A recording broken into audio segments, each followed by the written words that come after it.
Welcome to Okon Bros. I am Eric. And this is Okon Bros Live. You could, if people don't know who I am, just read the fucking screen. We have Bill Faeth on. And I'm Bill, but I'm not a brother. And Bill, yes, you are. You're an honorary brother. Brother by choice. Brother by choice. It should be. I would drop the Okon name and call myself Michael Faeth. Like, are you kidding me? Faith is a great. I sang. I'm not like the lyrics are horrible, but like I was singing Faith all day today. I'm like, well, I guess it would be nice. But the next lyric is like, if I could touch your body, and I really don't want to touch your body. Right. But like, because you gotta have. George Michael would have though. George, yeah, of course. I mean, that's what. I know all three of us have been by the bathroom. In Beverly Hills, we've driven by it a million times, right? The bathroom. You don't remember the bathroom right off of? No.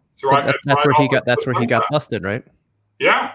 Oh, right no. Off the Sunset, between like the Beverly Hills, I went Hilton and LA Country Club. I went to the OJ crime scene the summer that he was there. What's up, Marilyn? I went to the OJ crime scene. I had one of our cars because I was obsessed with the OJ trial and everything. Tim, who are you? Tim doesn't know who you are. Yes, he does. Everybody knows Bill. Everybody knows Bill. He doesn't know who I am. Do you know who Tim is, though? That's the question. I do know who Tim is. That dude he's fucking Rain Man. He's the smartest dude by far in the limousine industry. Really? Love the guy. Yeah. He was on last week. Our mom read him. Our mom. That's what I wanted to say. What we wanted to do tonight was kind of the same format. Bill, we're going to have random callers call in, and you're going to speak to their loved ones from the afterlife. Are you okay with that? No, Bill, hold up that wine.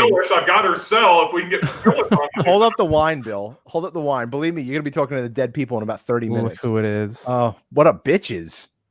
T Rose. Tim's line. If Tim has a podcast, that has to be his. Yeah. What up, bitches? With Tim Rose. I'll fly down to Naples to be on that person. Absolutely. Tim, we want you on this podcast one day, man. I want to hear war stories. I got to tell you, one of the very first shows I went to in the limousine industry, guys, was the LCT East show at Mohegan Sun in 2006. It's our home away from home, Mohegan. And the second speaker that I saw, I think it was Sarah Eastwood and Tim Rose, and it's like 3 o'clock in the afternoon, and he's sitting up on the panel, and he cracks. It was either a Bud Light or a Coors Light while he was sitting on the panel. I would expect nothing less. Immensely ever since. I would expect nothing less from him. Who else you got, bro? You're staring at something. We got Anthony. What's up, Ant? We got Joanne. Hello, Joanne. Welcome. We have Marilyn saying good night. All right, good night, Marilyn. Got here. If you can't hack it, it's all right. Now it's gonna be a party. Go get some vodka. So the new niece happens name to be McKenna. So Mama Okon knew more than I did. Wow. Did she call that? Yeah. I'm pretty. Yeah. She said the M name, the niece with the M name, or something like that. Dude, Tim, if you watched my freaking interview with Phyllis on my podcast, 30 minutes, she's telling me all the shit about my mother, and my mother was sitting there watching it, and she knew about the butterfly rings that she used to wear. I mean, she knew so much, and I've never been into the medium and the crystal ball. I call that all the juju bullshit.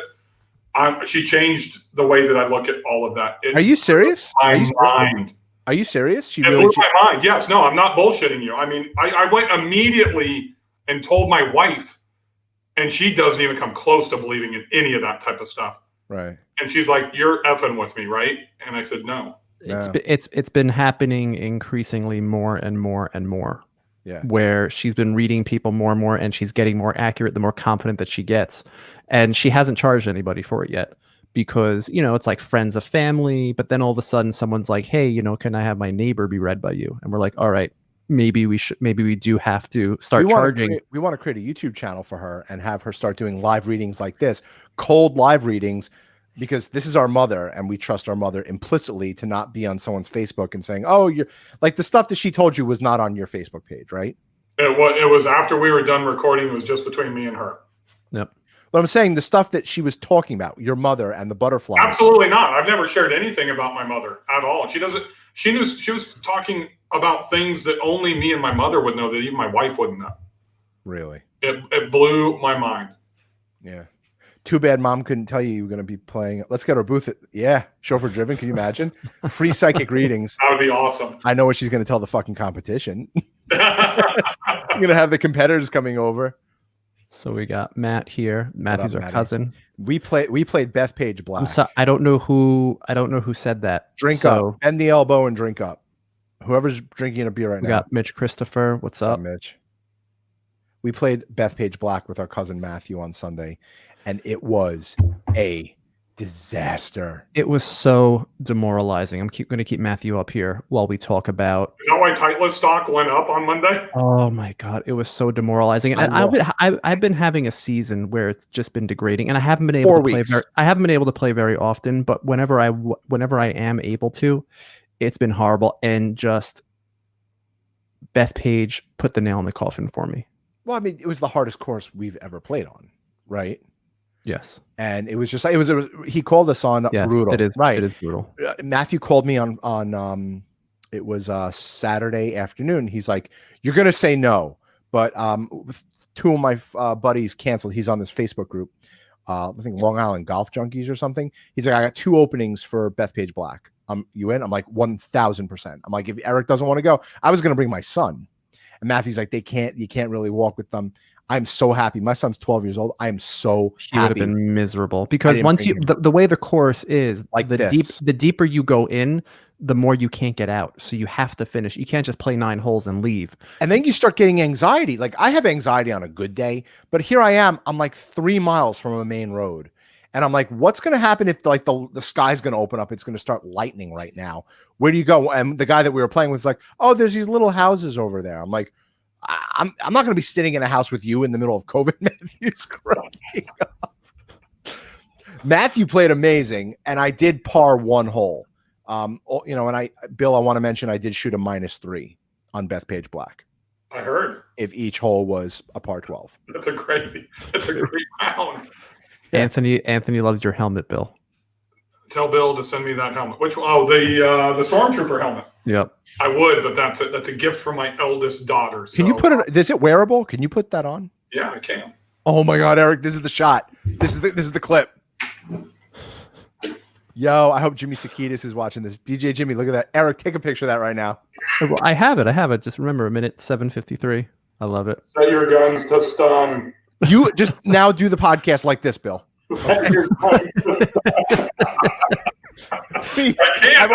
I can't drink wine through this. So then take it off, drink the wine, and Kevin's laughing. Kind of like when you're drinking on a plane with your mask, right? Pull it down and take a drink. Have you've flown? I was following you. You flew, right? How was the experience in the air traveling? So I'll tell you, I've been on 5 flights. My family and I, well, 6 technically. I took my family on vacation in June. And I documented the whole thing going through BNA, for those of you that aren't in the limo biz, Nashville International Airport, through St. Louis and into Salt Lake City. I took them to Yellowstone for a week because there was nobody there and we'd never been. And then coming back, and at the time, the city of Utah, or not the city of Utah, it's Salt Lake City, had this huge flare up while we were on vacation. And we actually went to dinner there when we got back. And then just last week, before the hurricane hit the Gulf, I hosted a mastermind group, a limo mastermind group in Scottsdale. So I flew to Scottsdale direct and flew back. And both times it was fantastic. You know, I flew Southwest Airlines both times. They have the middle seat open. They're only boarding 10 people at a time. It was great. The issue's in the airports, because every one of those airports, except for Phoenix, Nashville, St. Louis, and Salt Lake City, it was like 2019. It was packed. It was busy. Really? Every one of those flights have been sold out with the center seat open. Every one of them. Wow. Now we're hearing horror stories that no one's traveling. Well, corporate travel isn't happening. I think it's leisure. I think they are. So I've got a really good friend that is pretty high up in sales and account management at Delta. And he only manages Fortune 1. He calls them 75, but Fortune 100 companies. And he says they're at like 82% seats sold for available seats, but it's not Toyota. It's not, it's not Pfizer. It's not, PricewaterhouseCoopers. It's us going on vacation. Right. And that sucks for your guys' business. Those companies are having, there's a lot of red tape that's involved with traveling now. And that's a big problem. Absolutely. There's an echo. It's like I'm have trouble talking. Do you have an echo too, Mike? Nope, not at all. All right, Not at all. A little bit, like a pinch, but it's really not that bad. I'll be right back. Okay. All right. This is the Okon and Faith show. Eric has been officially disbanded.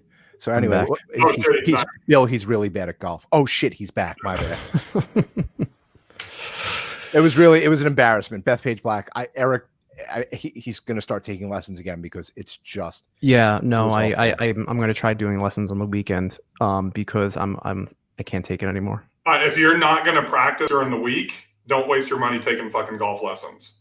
Right. You have to practice. You have to hit at least 1,500 golf balls between lessons. You're going to take a lesson on Saturday. Don't go back for 2 weeks. 1,500. I'm doing my best, Bill. Come on. I'm just telling you, it's a way. I taught and I come out of the golf background. I'm telling you, if you don't practice in between, it's a waste to take lessons. So when are you going to get to Bethpage Black, Bill? I don't know. Maybe when a friend invites me, when they get the last minute invite. I could have called Matthew, try and get a tea time for the 4 of us again, and we'll go. Eric, I don't think Eric's going to go. I'll probably invite like Spencer or something. I'll go. I'll be there for moral support. Yeah. Anybody on this call wants to join Matthew, Bill Faeth, and me at Bethpage Black. Eric just is prohibited. Eric I'll shoot $1 million. I haven't played golf in 2.5 years. I'm sure it's going to be like riding a bicycle. Yeah, I'm sure you're going to get on that. So not. Just to back up what I just told you about practicing in between. I mean, I haven't gone to the range and like practiced for almost 5 years. I've only played three rounds in 5 years. Why? Like, why? I would assume that like golf would be like a love for you. It is when I'm good, but as I stepped away from it to get more involved in my children's life, I lost my skills. I'm nowhere near as good as I used to be. The expectations are there, the mind's there, but physically, I just can't execute anymore, and it's not fun. We got to force some Matthew, Kevin, Bill, and me. No. You know what we're gonna have to do? I'm calling it right now. We're gonna have to calling it right now. Yeah, we're Okon Bros outing 100%. because let's do it. We're getting Tim's in. Let's go. I'm down. Tim Rose is coming. Awesome. We have to do an outing. We should do next summer. Next summer. Okon Bros like Bethpage Black outing. And I'll bring Chris, my videographer, to like document the whole debauchery. Eric, keep that comment up. Tell him about your drive on the first hole. Michael's gonna love this. It was his one and only good drive. Just an FYI. I shot a -3 on Black. Okay, -3. So Eric, make a list. What was the top 10 worst shots by Michael at Bethpage? Michael can make his own fucking list. I can make my own list. Let me tell you something. We got up there. Eric fucking duffed it. He shot it like 8 feet in front of him. Right when you get to Bethpage Black, there's a slope. I'm not talking about like a little gradual hill. It goes down like 45 degrees. And so Eric duffed it. My cousin Matthew sliced the shit out of it to the right. I mean, it was practically on the green course. Like black and green are right next to each other. And this kid, Kyle, nice guy. He didn't really hit a good shot. It was like to the right. And I came up and like there was an audience. And I do very well under pressure. Or at least I like to think I do very well. Oh, God. What are you talking about? Listen, I control my own narrative, all right? I control my own narrative. I swear to God, I wound up. I found this thing on TikTok where like you put the thing. I swear to God, if I can find that video, I gotta find that video. But like, show everybody what you do. You line up the shot, you put the club back onto your shoulder, you turn, and then you extend outward. I used to be going like this. I was bending my left elbow in this, and I just watched this 8-second clip on TikTok, and I started doing it, and I'm hitting the fucking ball straight. Amazing at golf now, so guys. hold on. He's amazing at golf. Bro, the first hole on Bethpage Black, Matthew, what, 220? He barely made the fairway. What are you talking about? Matthew, back me up here, bro. Keep the arms straight. Then lever 2 comes down as you're supinate as you come through. So I'm making TikTok golf lesson videos now. Forget about limo, short-term rentals, all that other shit. That's how I'm going to make. I'm telling you, this video. I got to find this video. I'm telling you, like, and it worked for me. You see, Michael, look. Fairy tales come true. No one's buying your bullshit. Matthew's. I don't want to watch Steve Aoki videos right now. I want to. Hold on. But yeah, we're gonna have to make an outing. We got to do an outing. That would be so much fun. Maybe we can do it during the next CD show in Vegas or something. Yo, this is it. I got it. Hold on.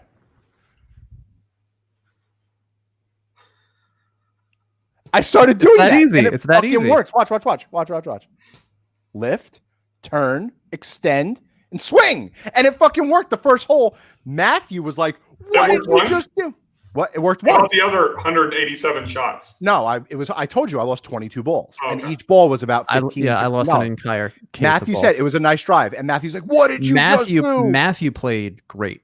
Our cousin, He's definitely he's the athlete of the family. Nice. we're in the No same doubt gene about it. pool, and like he's like light years ahead of us athletically.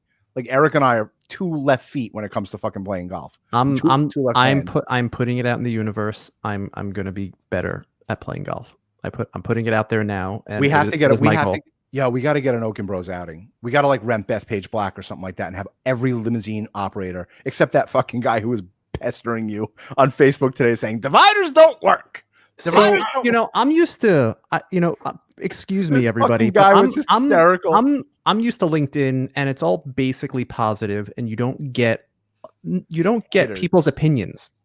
Yeah, All right, and like it because it's just generally people keep it to business, and they don't want their customers to see them talk like that, I guess.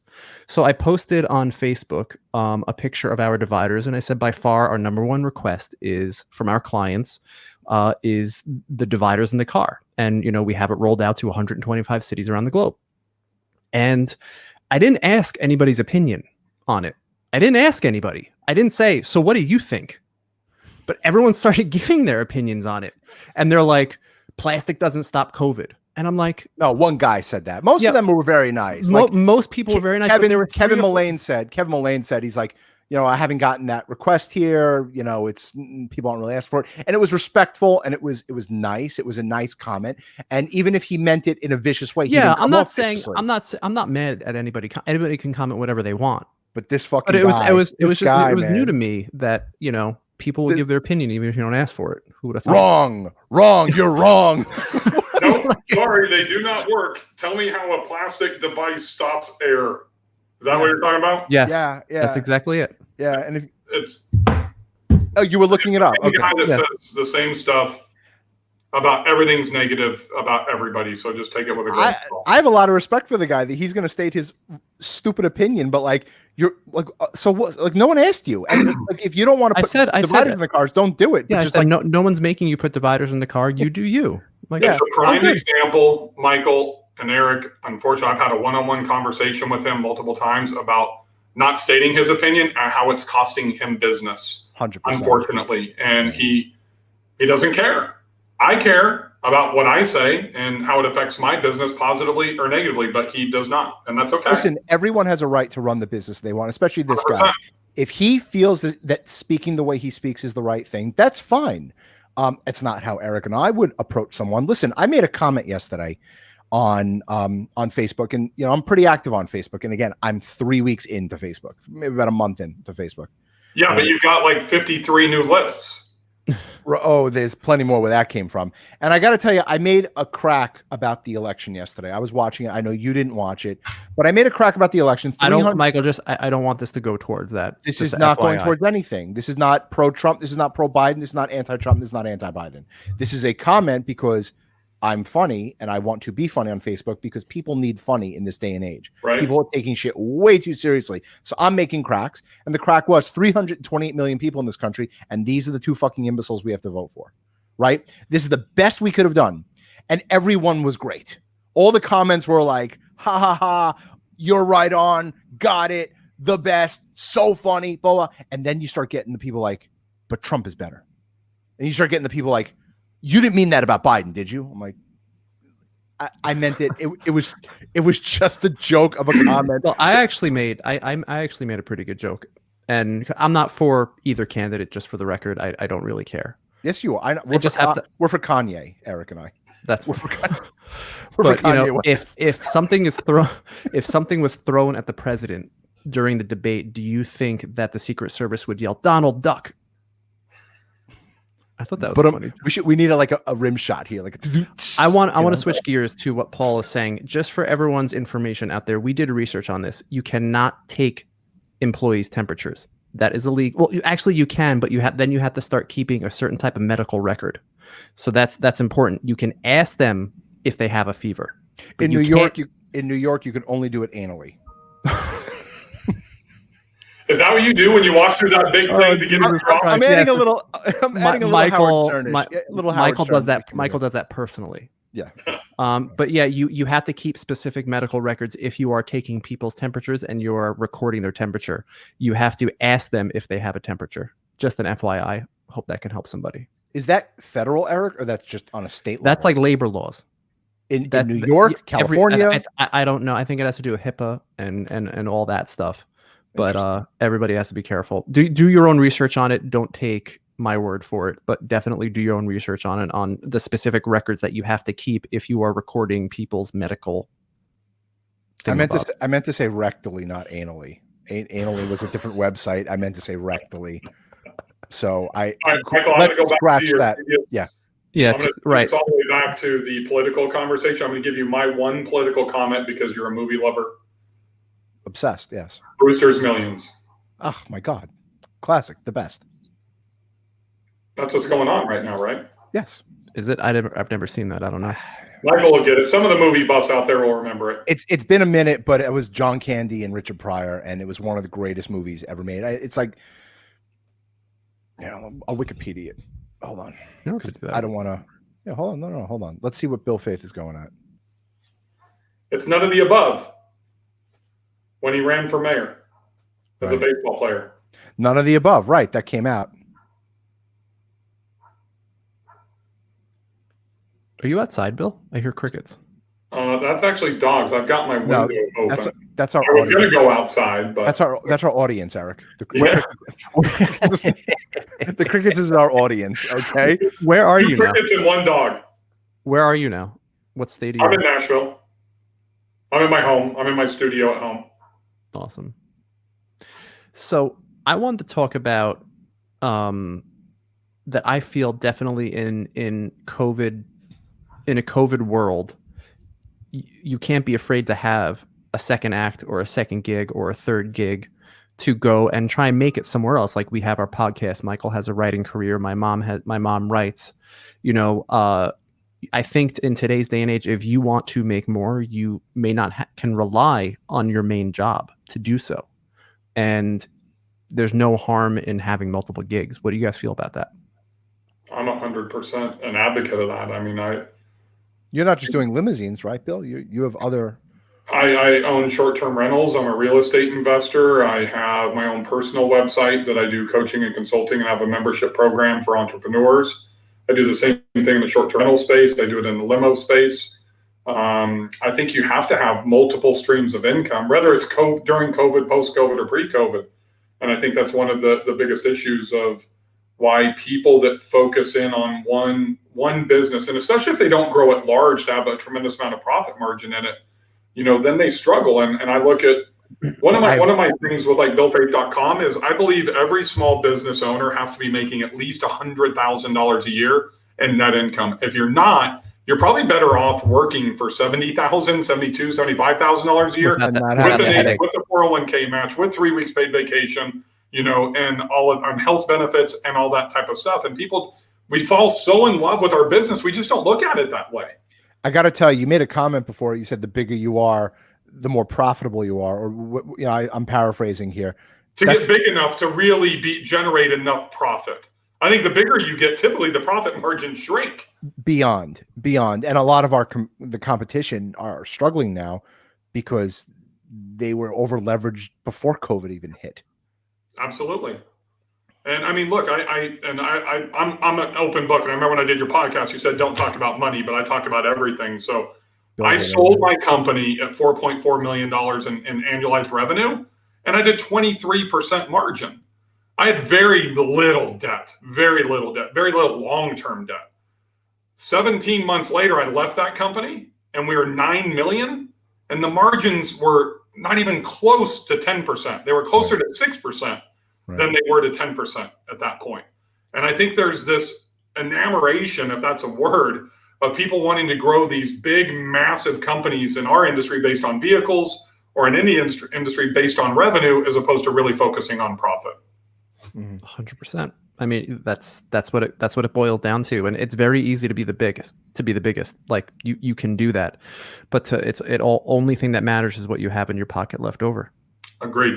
100%. Eric, are we allowed to say about the person who we spoke to from Vegas who said that he had a big limousine service and then he had a small limousine service and he's making more money now with the smaller? I wouldn't. Okay, that's fine. Yeah, I wouldn't. But generally, that happens because the bigger you grow, the more debt you take on to keep growing, and then like then you got a pandemic to just shit on your goals and life's dreams.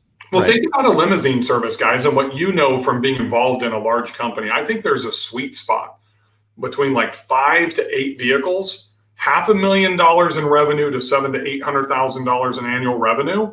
If you have the right vehicle mix, the right local affiliate partners, you get some farm out business around the country, and you can make a $200,000, $250,000 a year in EBITDA and net income.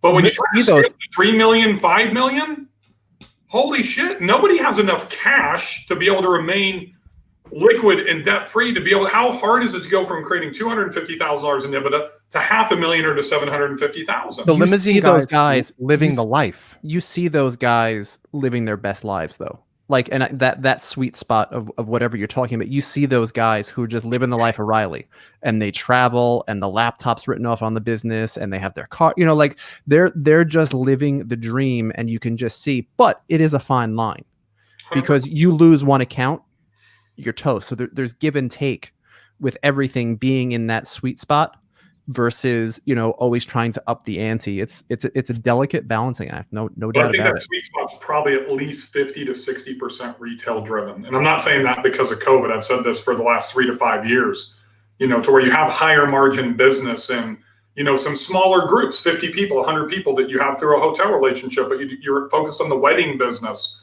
and the prom business. And I'm not saying, the triple axle Hummers and that type of stuff, but you have that mix of fleet that you can do both sides of the equation. I look at, a mini bus and the configurations that vary to where you can use it for both retail and corporate or sprinters, and I think that's just what I see in our industry. People either go one way all corporate or one way all retail.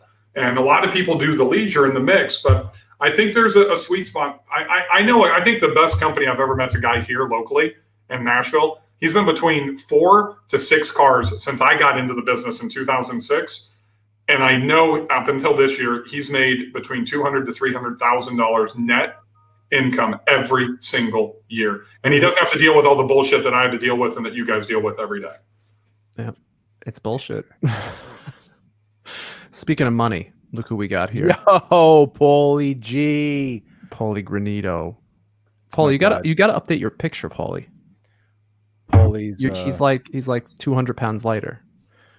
Paulie is. We met Paulie at our club about a couple years ago, and he is.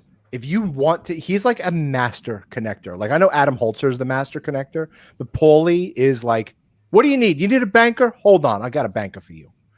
You need someone to design a website? I got the best guy. He designed JP Morgan's website. But not only that, he's a complete outsider to our industry, and he knew every single player, everything, and every CEO of each company. Which that was shocking to us because like nobody knows our business. Like we met him. Paulie knew. We met him at the bar at our club one like Friday afternoon, and he came over. He's like, "What do you do?" I'm like, "We own a limousine service." He's like, "Do you know this guy, this guy, and this guy?" I'm like. He knew Are you in the industry? He knew the guys that were financing the cars. It was bizarre. Paulie's a Wall Street guy, and I mean, he knew. We talk about Uber and Lyft. Paul, I wish you could call in right now. Paul, give us a shout if you want to call in right now, so we could bash Uber and Lyft with Bill Faeth. Send him the link and bring him in. If he wants to, I don't think he wants to. If Paulie, text me if you want to join in with us, because he's a fountain of knowledge. This guy, I can talk to Paulie for hours. Love him. I want to hang with anybody named Paulie G. Paulie G. Paulie. We don't have Paulie G's in Nashville, Tennessee. Yeah, he's New York through and through. It's Long Island. Long Island. He's got the nicest family. Just lovely people. Deb and the kids. Wonderful people. But what are we talking about? That fucking. We were talking about. Can you put that Stormtrooper helmet back on? Eric was trying to divert you from the Politico conversation. Yeah. Look, I mean, the political. Listen, we're screwed. I mean, just it's going to be up to 3 or 4 states who's going to be president, and that's it. That's the bottom line. Pretty much. I got no skin in the game. Paulie wants to join. All right. Michael, can you email me his email address? Or you know what, Michael, take that link that I sent that's in the I'll forward it invitation over to him. and forward it over to him. Oh, we got the Paulie coming on, and we got Paulie and Bill Faeth. This is so much fun. He's probably going to be calling from his house in the Hamptons. Hold on. Paulie G lives next door to Billy Joel, right? Yeah, Paulie knows everybody. It's good. I love spur of the moment stuff. By the way, Eric, where are we broadcasting? On LinkedIn, Facebook? We're on Facebook, LinkedIn, Facebook? and YouTube. Yeah, we're actually on a bunch of different pages on Facebook. We're on a bunch of pages that are, it's like Michael's writing career for like Just Ask the Universe and for his other books, and then we're on our YouTube channel. We're on my LinkedIn and Michael's and I Facebook page. I just want to mention before Paulie gets on, I had a conference call with a award-winning screenwriter yesterday, and it looks like I'm announcing it to the world right now that he is going to be turning Monsterland into a real screenplay, and we are going to go to the studios to shop it around. So that's what's going on in my Listen, world. we've been there before, so we will see what Yes, happens. This is not the first go around for turning this into a screenplay, but it's closer Wait, now. Mitch, do you know Paulie? They probably do. They I'm probably telling do you, know each other. Paul once gave me his phone, and it was there. He is. Here I am. What's up, Paulie? Paulie G in the house. Welcome to the show, Paul. You know, I appreciate that. You guys have been asking for a long time, and of course, with compliance and all the other things. Oh, I'm always now he's apprehensive, corporate. But let's just keep no names, no brands. No, I like, no, of course not. But Paulie, I love the beer. Paul, please meet Bill Faeth. Bill, please meet Paul. How you doing, Paul? Bill, you're a fellow car guy. I used to be. All right. Yeah, why don't you explain what it is that you do? Eric and I are going to log off. It's now going to be the Granito Faith show. Okay. Love it. You got a redneck and we got a Long Island guy. Where are you from, Bill?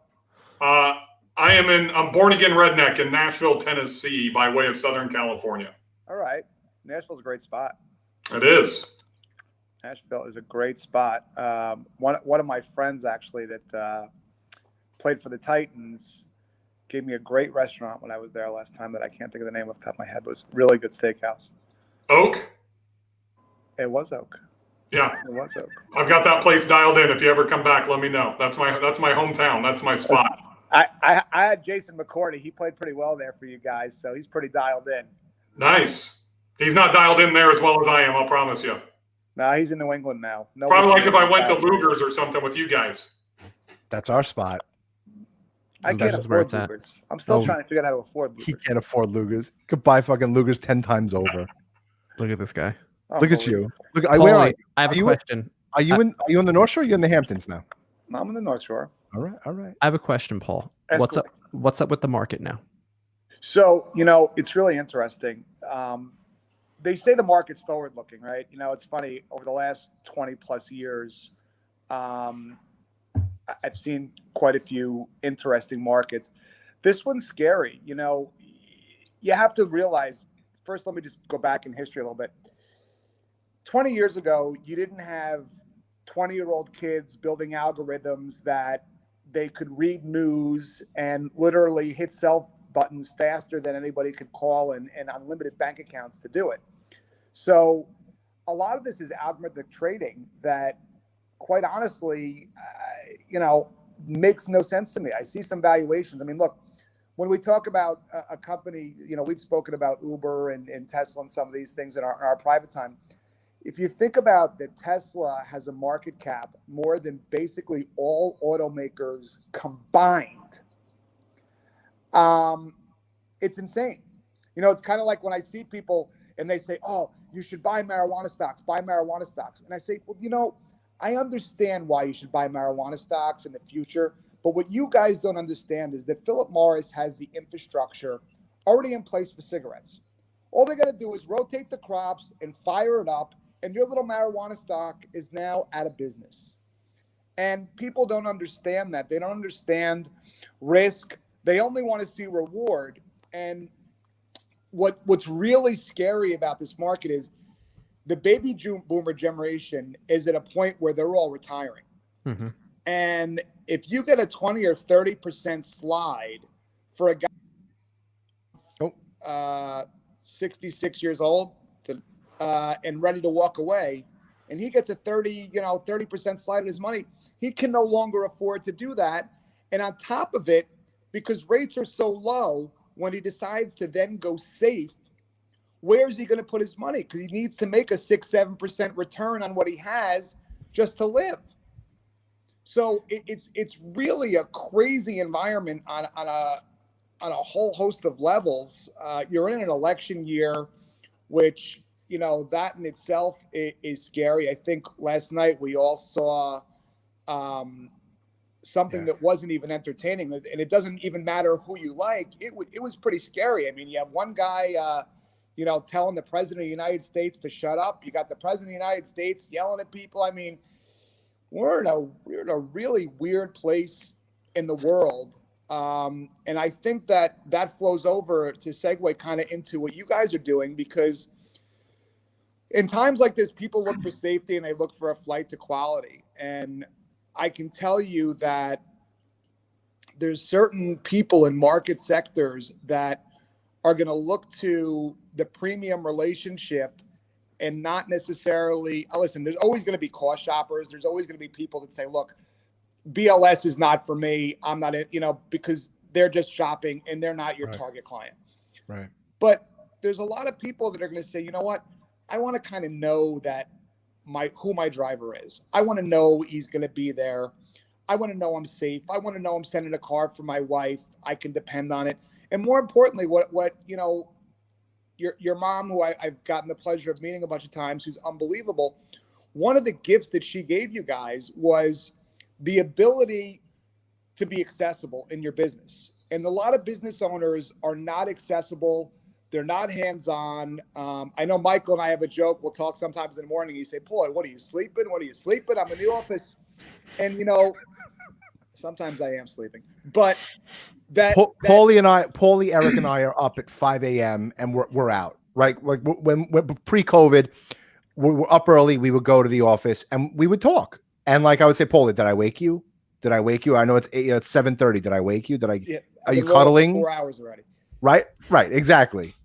Exactly. But the point, that accessibility of a business owner and people are panicked. And I think that you're going to see a real change in spending habits. I think the market, how we got on this topic, could be very scary. And if you see a move downward, it could be violent. Really? So you think it's going to be violent twice this year? I think it's going to be, listen, and this is not a political statement, but if Trump wins, we have a problem. And if Trump loses, we have a problem. 100%. And 100%. That's something that when you watch mainstream media, no one's really factored in that there's no really great situation or magic bullet that comes in November, December, January. The vaccine argument, if you got a vaccine tomorrow, I can tell you hands down, it's not going into my kid's arm. Right. I mean, right. There's the world's just in a really bad place. We've never been here before. And I know that they always say, we've never seen it before, and the markets rebound and the economy rebounds. Well, let me throw this at you. Think about how many businesses are operating right now, not having all of their people in New York City. Mm-hmm. They're still making money. All of that money they're saving by, quote unquote, not paying the rent is now going to the bottom line. What happens to all these hedge funds and all these real estate guys that are over leveraged, that have been buying, leveraging? Eventually you got to pay the piper. Yep. And I don't see, I don't know about you guys, but I haven't been, I'll be honest, I haven't been in my office in a very long time because of, some health things and other things that I have to deal with in my personal life. But it's still not a point where it's, my doctor say, hey, go into the office. maybe I'll rent my office out. I don't know. I can get a little extra income on the side. But you don't think Well, you don't you know, think that I think go ahead, well, Eric. you know, Go ahead. regarding people going to the office, I'm bullish that people are going to go back. I mean, JP Morgan, the CEO of JP Morgan sent out a, was quoted saying that, productivity is down on Mondays and Fridays. And I think there's going to be only so much that companies are willing to put up with that. And then you look at Reed Hastings, the CEO of Netflix, and he's like, when are you going to have people go back to the office? And he's like 12 hours after the vaccine comes out. So I think you have pockets of CEOs saying things but thinking other things, and then you have people who have the room to actually be forefront, because the CEO of Netflix, he can say whatever he wants because he's Netflix. So he's going to say that because he doesn't care what people are going to say about him. And I feel like I think, yes, certain people, certain companies, it's going to be in their best interest to work virtually. Google, all those .com companies, because that's how the world runs, right? And the more that they virtualize it, the more money that they're going to make. But I think that you have to be a very disciplined person to work from home. Well, yeah. If I just interject for 1 second, what I think is interesting is in something that you guys have kind of been ahead of the curve. I don't know if I'll call it luck or foresight, but some of these other cities like the Nashvilles, the Atlanta, I agree with you that people will be going back to work. But I think that when you look at the real estate costs and the way that you have to do business, you don't necessarily need to be bogged down in New York City. I think some of these other markets are going to raise profit margin for your type of industry. You're going to diversify through your book of business, and you're going to see those other locations, the business really increase. And listen, and we've had this discussion also. I mean, you guys need an insurance break, and forget it. Forget it. That's the problem now. It's Goodfellas. It's fuck you, pay me. Oh, the house burned down. Fuck you, pay me. There's a pandemic. Fuck you, pay me. And that's what insurance became. There's no more forbearance, right? The banks are calling in their loans. You got to start paying your insurance. You have to pay insurance on cars you're not running because you still owe money on them, because you owe more than they're worth. That's the reality of the business now. And you hear every week of a new company just saying, okay, the bank owns it now. I don't give a shit. I'm walking away. I'll go drive for somebody else. I don't care. That's what's happening now in our industry, and it's frightening. And that's where Phyllis comes in and saves the day, and relationships matter. 100%. Absolutely. I mean, that's the God's honest truth. That's the difference, is that relationship model, because we've spoken about other players in the industry, big ones, that they have huge overhead. They've run a pricing model and not a relationship model. And those relationships, you're going to see how real valuable they are now, because people are going to want to get somebody on the phone. Yeah, we had a show. Paul, you don't own any Uber stock. I'm going to tell you something truthful. I actually said to Michael a while ago, I actually did personally have some Uber, and I'll tell you why. I think that the food service model and the shipping model is a viable business. People look at Uber and say, okay, how am I going to get around town? I look at the bigger picture and I say, there's a monopoly from Amazon on the U.S. Post Office and some of these other carriers. And Amazon's going to change the landscape on that.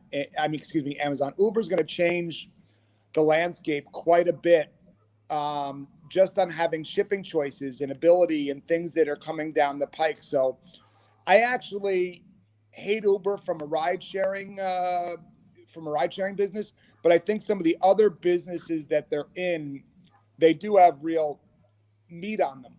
I just don't think the ride sharing business is it. We would love nothing more that they can just go and deliver chicken parmesan and Caesar salads and Indian food, and that's what they should go and do. And well, shipping, Eric, it's not just right. That's right. I think it's the trucks being able to handle logistics at the click of a button. The logistics system in this country is, it's a weird system, and it's archaic. It's archaic. That's the perfect word. And I think Uber is going to change that game, and you're starting to see some of that now. And you don't really hear anybody talking about it. They think of Uber and they just think about who picks me up after I'm drunk at 1 o'clock in the morning from a bar, or who delivers me food when I'm sick. But, they definitely have an opportunity to grab market share and do some things that are absolutely amazing. I just, and I don't really think that Wall Street is, quote unquote, really onto it yet. So I agree. It's all going to come out in the wash at some point. Paulie, do you ever think they're going to be profitable? We've had this discussion before. Do I ever think they'll be profitable? I think if you look at the old time model of the Baby Bells, 9X, Bell Atlantic, AT&T, all of us at one time or another have heard of them or been given stock from a great aunt or a great uncle when we were younger. The key to a lot of these business is spinoff. And I don't know that the Uber today looks like the Uber tomorrow. Interesting. So I think that Uber will be profitable, but I don't think it'll be profitable under its same model. I think Uber ultimately will be spun out into 2 or 3 companies. That's my personal opinion. I obviously have no knowledge or, I have owned the stock. I don't own it right now, but I have owned. Yeah, this goes with saying with what Kevin's saying here. But I do think, and that's again, a non. Yeah, Paulie, you're frozen a little bit, Paul bro. Granito. Paulie, you were frozen a little bit. You want to repeat that last sentence? What you said? You cut out. I said, this is not my professional opinion. This is just us as friends sitting having a conversation on a podcast. So still very valuable, and it's great to have kind of an outsider's point of view of our industry and how it's being affected. So I hope it brings some people value. What do you think, Paul? Last question. What do you think? You're bullish on travel, the travel industry, the Hiltons, the Marriotts, the JetBlues, the American Airlines? It's funny you should ask this question. So today I had a conference call with a dear friend of mine who I think I may have introduced you to in the cruise business. Yep. And we were talking about liability and how to prepare, the being able to screen and prepare for going on trips, and how to think outside the box to make it safe where people can, test and get immediate results and do different things. I can tell you one thing. People will always find a way to spend money for leisure. They may not pay their rent, but they'll always find a way. And I think there's 100%. huge pent-up demand in the travel industry that people are just spooked. But it's kind of like, the first week of the COVID, you're afraid to leave your house. You'll go. And I know you guys are germaphobes with the food, with everything. Yep. You're leaving the house a little more, right? Absolutely. You're not as panic-stricken as you were. And I think over time, listen, there's no doubt that this is real. But, I think the media weaponizes it a little bit to a certain extent. I think once the election passes, you get some more visibility. And when you look at the numbers and you see numbers going up, well, it's kind of like if you do so much testing, you're going to find something. Mm-hmm. It's kind of like if you audited everybody's taxes, you're going to find that more people cheat on their taxes than don't cheat on their taxes, right? Right. If you audit, so if you test everybody, you're going to find some holes of people that were asymptomatic and, right. And had it. So the numbers are skewed. So back to the, the real question of, I think these companies, the only real problem is the debt. I don't know how they're going to end up servicing the debt and restructuring to survive. I think the landscape is going to be changed. I think there'll be consolidation. I think now where you drive down and there's 30 hotels, there'll be, 15 in certain locales. I don't know what happens to that real estate, and that quote unquote scares me in the short term. But there's definitely pent up demand. And I think that the bigger issue is, look at your business. not to get overly personal, but you know that cost of insurance is really what bogs you down. So how does American Airlines or Hilton Hotels or the insurance alone makes you a loser day one? If you're not operating at 65 to 75 occupancy, Yep. you got percent occupancy, you got a problem. So I don't know how you dig out of that hole. So yes, I think travel survives. I think that everybody ultimately is okay, but you're going to see a lot of people go bankrupt, restructure, and borrow more Wall Street money before it's all over. Do you know the one city that kept us afloat for the entire pandemic when it was not closed, right? When it was open? Vegas. I swear to God, guys, this goes to Bill and Paul. Everybody wants to eat, drink, and gamble. Who would have thought? Eat, drink, and gamble, and Disney World. The parks were packed. I mean, we haven't been, right? We were going, but the parks were packed. Vegas was the only constant cash flow that we had from what? They Eric? closed. They closed for 30 April. days. They closed for all of April, I think. And by the way, how about the guy Mears that cashed out right before the pandemic? You want to talk about luck? You want to talk about luck? I mean, this guy got probably a 1,000% premium over what he would have gotten now. He sold for big money, and this investor group in Miami picked up Mears, and they thought that they were going to be, taking over the Orlando area. Orlando was hit brutal. Orlando was hurting before. Orlando was slim pickings to begin with. Yeah, Uber came into Orlando like they came into Vegas, and they literally just upended the market, and they didn't make a penny there. But still, like those cab companies, the limousine services in Orlando and Vegas. But Vegas was great for the last 3 months. Summer, Vegas kept us afloat. Everyone was taking their unemployment checks, and they were going to Vegas. So, Bill, you have a pulse on the smaller operators, and they tend to go more towards retail and leisure. Is that coming back? Because, full disclosure, like that's not our market at all. Like we have some leisure, we virtually have no retail. Is that keeping companies afloat right now? I think the ones that I would say the majority of them are actually corporate focused because that's what the industry has told them they need to build, whether they're 2 cars or 20. The ones that have either done nothing, they've just been waiting for their customers to reactivate, or that have stayed the course in the corporate side of the business, I'm going to guesstimate probably 20% recovery. The ones that have pivoted into the leisure travel and into the retail side, a pretty significant portion, I would say 25 to 30%, or probably even in the 70 to 80% recovery range. And I would say the average is probably around 40 to 45%. So my money's on the ones that are aggressive enough, or I don't know what word to use, but the ones that did pivot, that didn't stay the course in that corporate side, those are the ones that have had the strongest recovery. So, Paul, you see the hotels and the airlines catering to those types of markets? I do, absolutely. But I have a question, if I can bounce the ball back at all 3 of you. Yeah. Sure.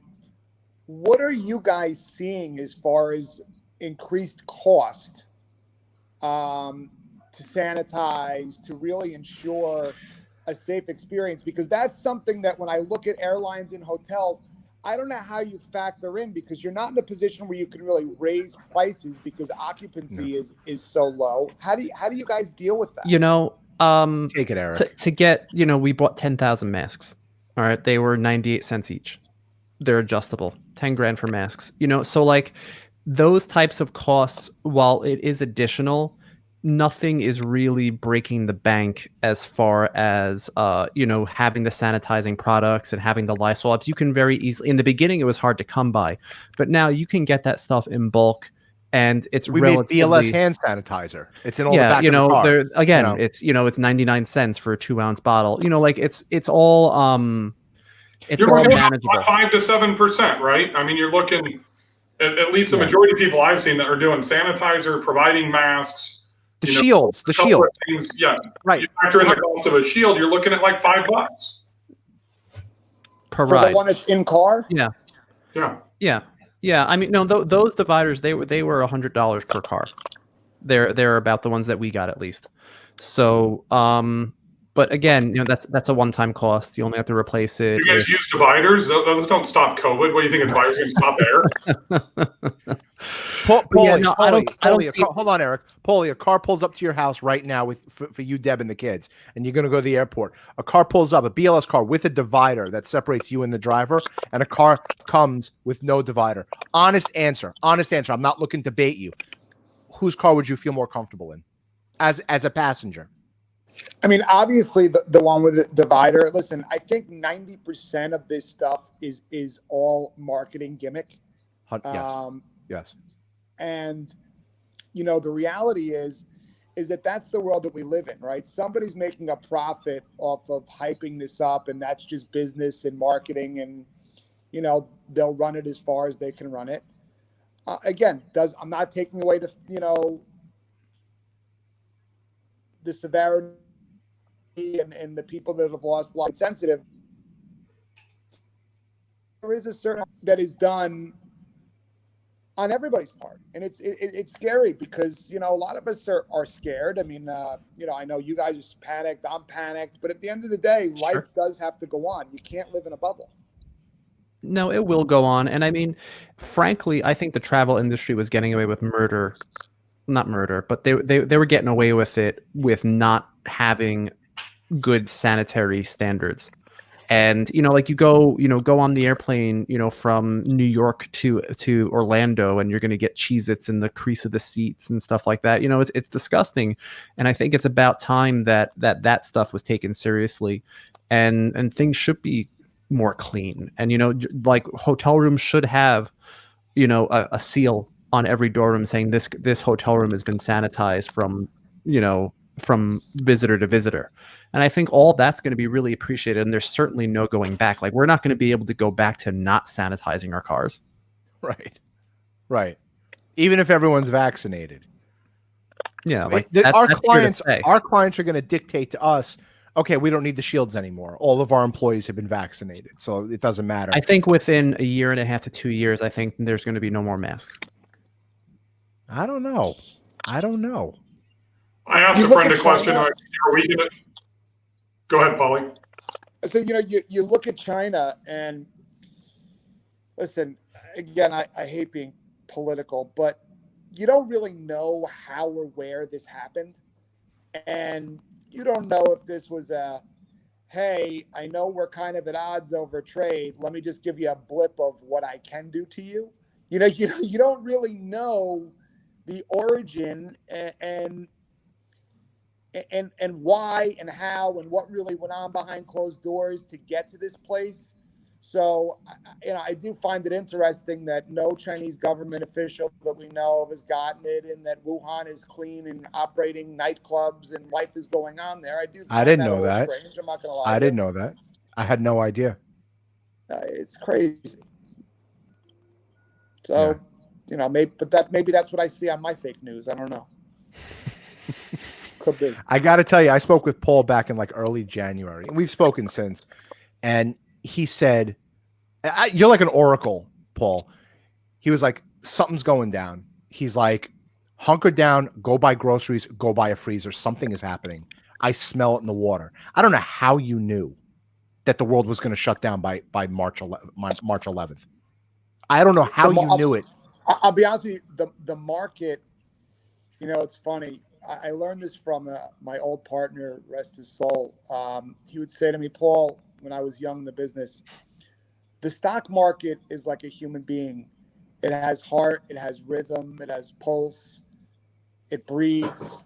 The only thing it doesn't have is a heart, meaning to digest, right from wrong. It'll spit you out and swallow you up without any conscience. And there's a lot of truth to that. So you start to see certain patterns in the market, and you look and you say, this doesn't make sense. There's a disconnect.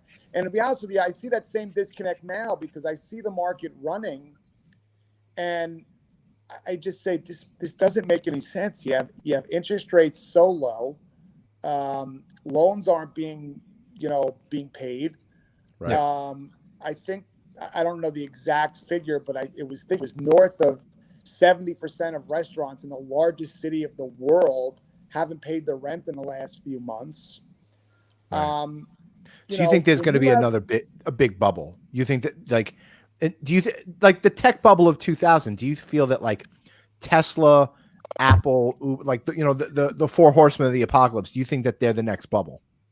Well, I got to be honest with you. You know what's interesting about Apple, and I haven't seen a lot of coverage on this, but what's interesting is, my kids come home the other day. I get a letter from my kids' school, and it says, "Please return your Chromebooks. We're handing out iPads." I think Apple's going to come through this killer, because I think that all of the schools and the educational systems are leaning on Apple, and I think that those are justifiable valuations on some companies like Apple. Mm-hmm. As far as Tesla, I mean, going back to it, the technology is there, but once GM and you have Rivian and you have all these different companies coming into the game, they catch up. NIO in China, they catch up. And eventually they change. I mean, I don't know if you guys have seen it. Volkswagen is looking at unloading Bugatti and a bunch of their real high-end luxury brands, which I don't know if that's a smart move or not, because I feel like the really ultra wealthy always find money to do, play with a $2 million sports car that's got $20,000 piece tires. They always find money for that. Right. But it comes back to just we're in a strange place, and I have that feeling again that people are not thinking about the big picture, that these retirees that are right on the border, they got to take some of the chips off the table, and there's nobody there telling them to do it. Mm-hmm. I mean, it's scary that no one's saying, look at, your mom is a great example, and again, I don't mean to be personal, but she's someone who I've met, and I just immediately was like, wow, I respect this woman. Look at what she's done. And when your dad was no longer here, she took the reins and said, okay, boys, let's do this. Yep. And she's done it. And to me, I admire someone like that, but I look and I say, here's a woman that's, I don't know how old she is, but she's 66 today. 66 today. Her birthday.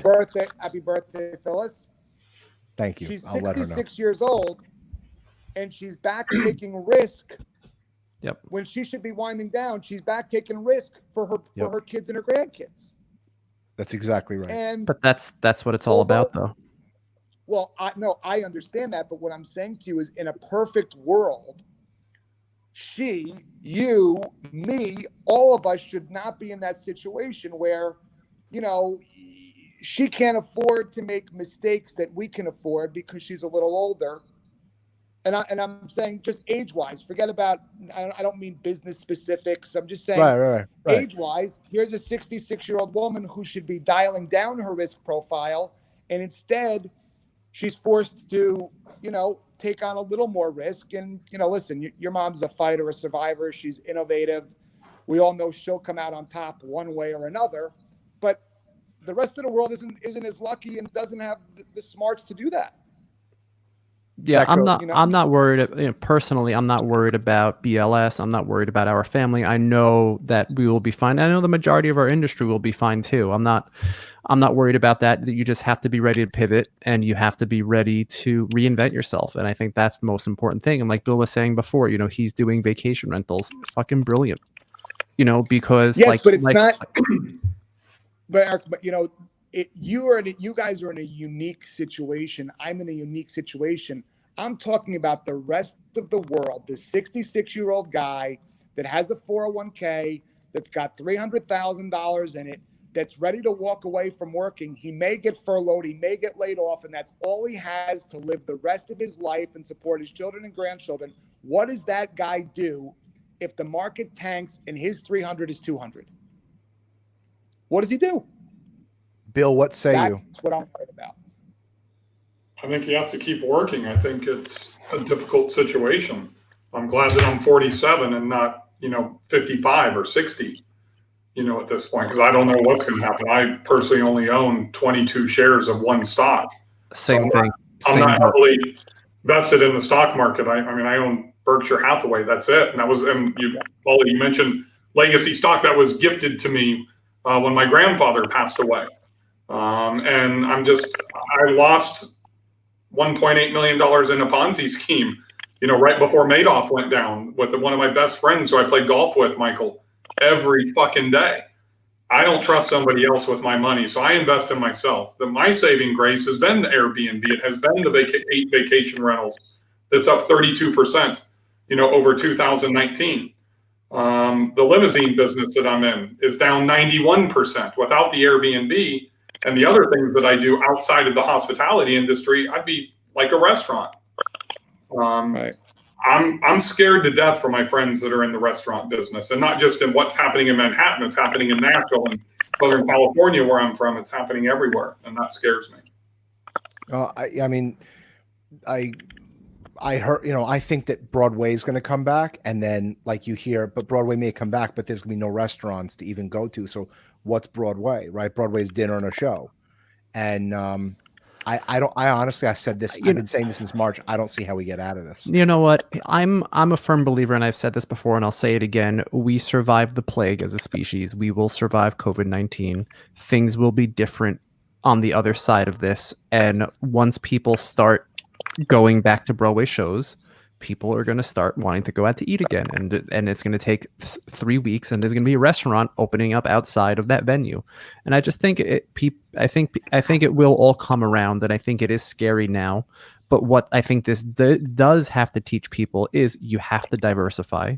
You have to be ready for a second act. Do not over leverage yourself. That's rule number one. Well, that's what's killing our competition, and you know exactly who I'm talking about. Bill, we also had this discussion before COVID. Yeah, right. Everyone was leveraged up to the hilt because they had, we have 1,000 cars. We got to have 1,000 cars. Okay, go have 1,000 cars. So go pay the bill. Come June 15th, 2020. You never know, and I think that is rule number one in business. Do not over leverage, and you don't rely on the fact that you should borrow against revenue. You have to be able to borrow against something else. That's, I think, extraordinarily important. That's what saved our ass throughout this entire thing. Our mom and dad bought real estate, and like we were saying to Bill before our podcast, the amount of real estate that they owned was worth what BLS was worth, and it bailed us out because now BLS isn't worth anything. Right? We're down 75% now. Eric, is the number? Yep, right around 75%. We're down 75%.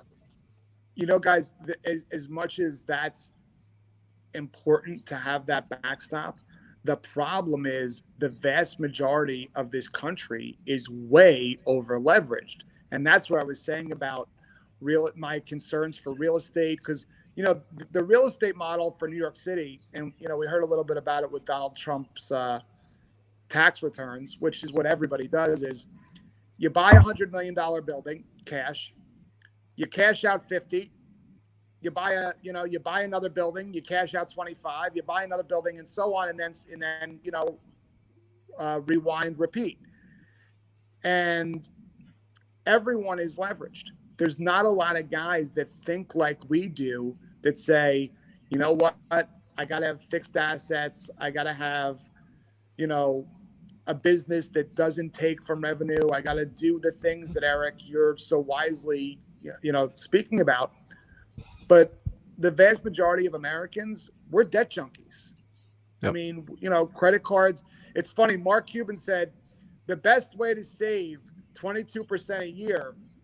Do you want to make 22% a year? And the guy says, yeah, I want to make 22% a year. Good. Pay off your credit card. You just made 22% a year. I mean, right. There's a lot of truth to that, but Americans are we're junkies for that. I see you shaking your head, Bill. How does that apply to the limo industry? What are you seeing? I don't know, Bill. Can you explain to Paul what you do in like 2 sentences for the limo industry? Essentially, a consultant to the limousine industry, small, medium. Well, I mean, from the largest company in the industry down to 2 car operators. Marketing, sales, and operations. Most importantly, everything that you're talking about, Paul. Because I would say that I'd say the debt to income ratio in the limousine industry probably averages around 120%. And we're not talking 30 or 35%. And that's very problematic because of the barrier to entry, I believe is what it is, Michael, is that it's so easy to get into. It's easier than becoming a real estate broker. It's easier than starting a restaurant. That a lot of people don't have, financial education. Right. Right. It's a crazy world, guys. But I think people will reinvent, and like Paul said, the guys who are over leveraged, they're going to go bankrupt. They're going to restart all over again. Right. That's exactly right. And that's just the way the cookie is going to crumble, and they'll restart under new names, and they're going to do what they have to do to survive. Yep. Look Paulie, at do retail. you want? I don't even. I know Amazon. There's only one retail. It's Amazon. Right. The shopping stores. The Talking about like shopping malls, like Simon, GGP, that type of stuff, Polly. Yeah, I mean, you see what's going on there, and it's funny because I'm pretty involved in commercial real estate, and one of the things that you're seeing is Amazon's now talking about taking some retail space and doing things a little differently. Showrooms, I've heard vibes of some stuff like that. Just the whole landscape is different. It's just I don't know how is all this space going to get absorbed. I can tell you, I've been in the retail business since 2003. 2019 did $31 million in revenue. Up where you guys are, probably the closest place we used to be in was the Palisade Center in West Nyack, all in shopping malls around the country. We bought out every one of our leases and closed every one of our businesses. And I don't know if you look at traffic numbers, gross sales per square foot from those large shopping mall, the Simons, the GGPs, the CBLs, that type of stuff. I mean, there's no fucking traffic. I think we're going to see a lot more of the retailers, non-Amazons, non-Apples. They're going to go out of business, and you're going to see probably 100 to 150 new malls on the dead mall list, potentially by probably February of 2021. I read here what Dorothea said, and it's all about reinvention, and you have to rethink your strategies moving forward. Everybody, whether you own a business or whether you work for somebody, you have to be ready. Right? Agreed. Thanks for tuning in, Dorothea. So, can we make a list of something a little bit more positive, Michael? I mean, come on. Seriously. All right, so let's do. Paulie, have you played Bethpage Black? I'm too scared, and to be honest with you, you should be. But hold on, I'm going to tell you why though. You guys will appreciate this, knowing me when I was uber fat. The fact that they want me to go there and not take a golf cart, and the hills, like you have in a prayer that I'm going to show up, hit my ball 3 fairways over, go get it to hit it 3 more fairways over. I'm just not spending an afternoon 7 hours walking around in a green grass. I'm not. Yeah, we gave up at hole 15. So you guys walked. You have to. You have to. No carts allowed. No carts. You have a caddy. No, we didn't take caddy.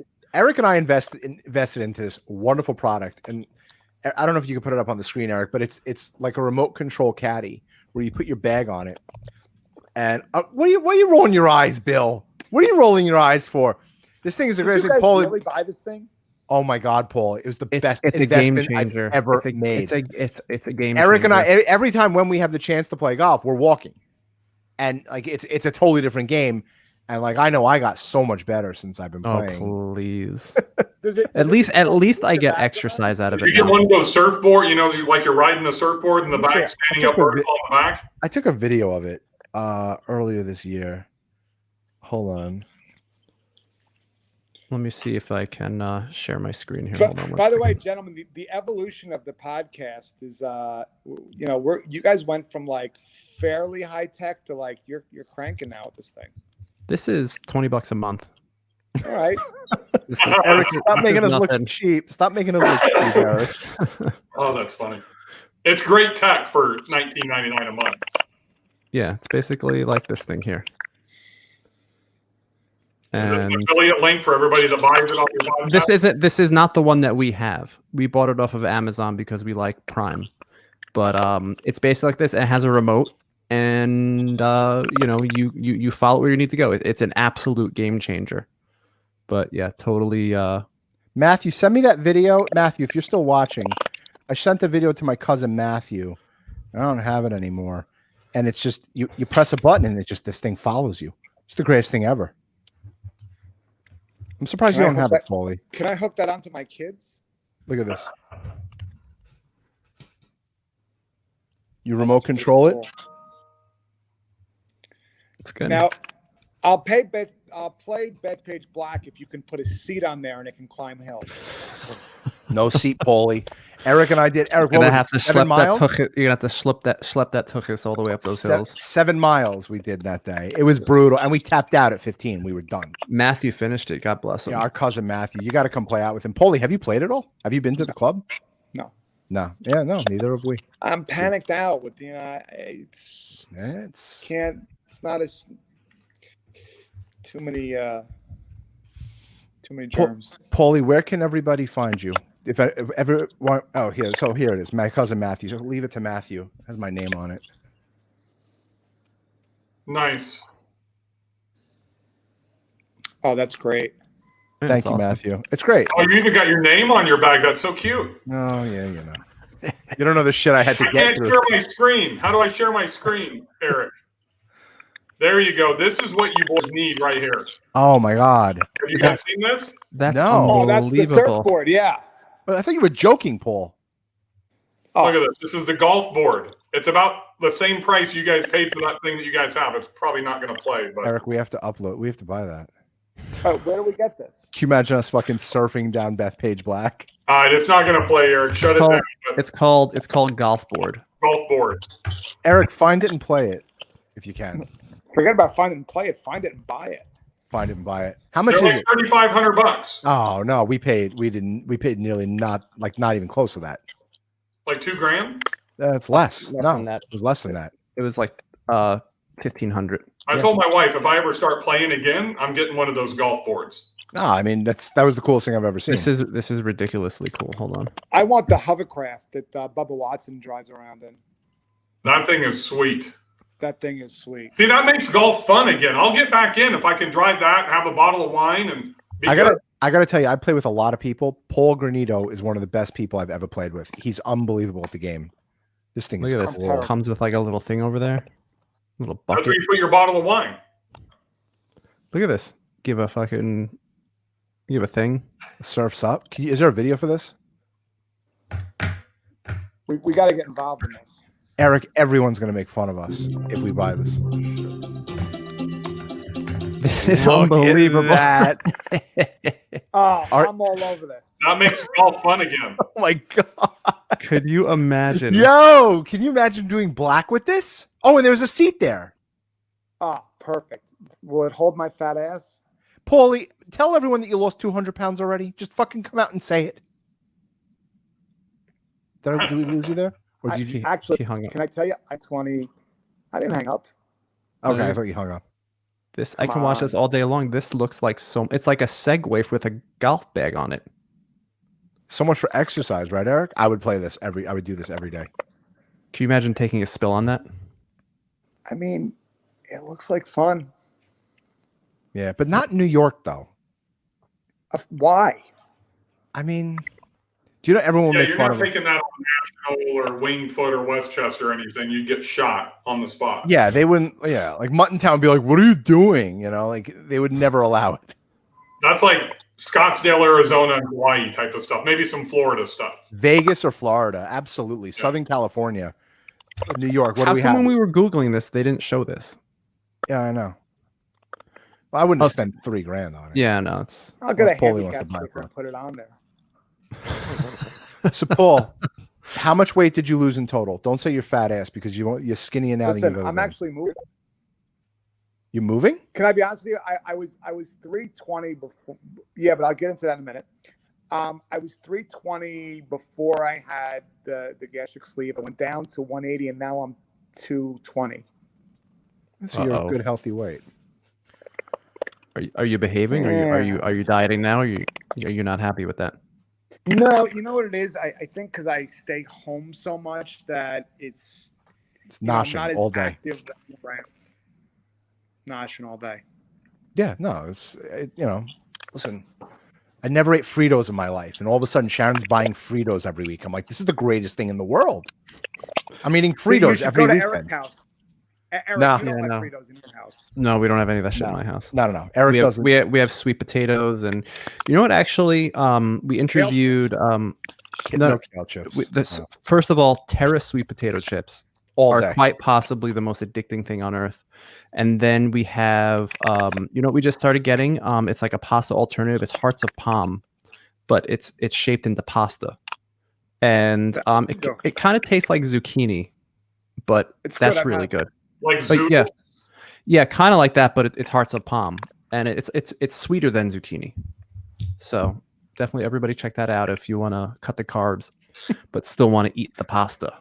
This is not a health podcast, Eric. Well, we can talk about diet. I like diet. I like Yeah, talking I think about when diet. we come up to Bethpage Black, I'm having dinner at Michael's house. If you come up to Bethpage Black, all four of us, we're gonna go to Peter Luger's if it's even open at this point. Is Luger's is open? They're delivering? They're not delivering. They're sitting you down. Are they? Indoor They're on the dining? Nassau side. Yeah. Yeah. So are you guys not going out to eat up there at all? We haven't. Haven't been out to eat at all. Not one time since like March. No, Nope. I haven't. Not even ordered in. Nope. Haven't even ordered in. Home cooking for the past 6 months at least. We opened up May 1st, and we actually went to Oak Steakhouse, Paul, in March. Believe it or not, they let us have a private dinner there. But I'll bet we eat out now, normal, probably twice a week. Yeah. Yeah, no, honestly, like I love eating out. We have the steakhouse local to us, Paul. You know what? Rothman's. Rothman's. That was our jam before COVID, and you know I like not gaining 3 pounds after I eat dinner. Right? You know, we're like funny you know home. should say that. I just ate Rothman's for dinner. Did you really? You brought in, or you went there? You take in. Brought in. You're not going out to restaurants, are you, Paul? With my health thing, I don't really go anywhere, but I'm pretty low key. You know, I'm laying low. Yeah, we haven't been anywhere. We don't. I really don't even miss it. You know. What about our viewers? Are you guys eating out? I think it's probably, I'm going to guess it's a regional thing, Eric. I mean, You know what? Like, I think we're definitely in the minority here. A lot of people are eating out around here. You got to understand where I live in Nashville, Tennessee, and then like I go down into Alabama to my lake house and my beach house. It's hardcore Trump area, right? And I mean, there's no masks wearing, there's nothing, you know, down there. It's like normal. Well, normal pre-COVID, excuse me. Julie's eating out once a week. We're not hardcore Trump over here, unfortunately. It's pretty Republican here. Bob's not going out. Okay. Yeah, I cook. Sharon and I cook every night. Joanne's not eating out. So you're like at 50-50 right now. Some people are going out and some people aren't. StreamYard needs a poll app, Eric. They do. They do. That would be great. Too. That would be good. Paulie, why don't you have a podcast? The Paulie G Show. Dollars and cents with Paulie Granito. Dollars and cents. I mean, listen. You got me on. You got me at a weak moment. It was a good experience. I'm glad we did it. I'm so happy. I got to tell you, you were the last person I would ever expect listening, honestly and truly. And yeah, I know you said you listened to all of them. I do. Well, if you launched a podcast, you could like put Motley Fool out of business in about 30 days. Well, listen, let me tell you, I got to be honest. I watch, I'm huge about supporting friends. You know, when you see people in business and especially younger guys like us, most of them are lucky sperm kids, where my group of friends that I have that, I really consider friends like Eric and Michael are guys that, listen, we were given like a cup of sperm and said, make sure you do the right thing with it. Meaning we were born into the right family, but our parents made us be innovative and find another way. And our parents didn't drive the ship and say, here's the check for the fruits of my labor. That's exactly right. They gave us the ethics, the morals, the values, and the opportunity, but ultimately we made our own mistakes. And, You know, we live Speak with for our yourself, choices. Paul. Speak for yourself. I got to tell you, to me, Paul, I'm going to expound on what you said. Bill, everything about us is, I was always told no. No, my entire life was one big bag of no's. You know, you want to buy my book? No. Can I sell a screenplay to you? No. Can you want to use my limousine service? No. And for my father, Dad, can I go out this weekend? Can I have the car this weekend? No. It was my responsibility to get to a yes. And I think that's what created my character in sales, as a president of a global car service, as a writer, as someone, podcaster, a podcast host. It's the same deal. Do you know it's hard getting the guests that you want. You know how many no's that you get where or just you get nothing, you get dead air and silence. If you want something, of them, but look, eventually you got a yes. Yeah, you did. Paul's been telling me no for a year now.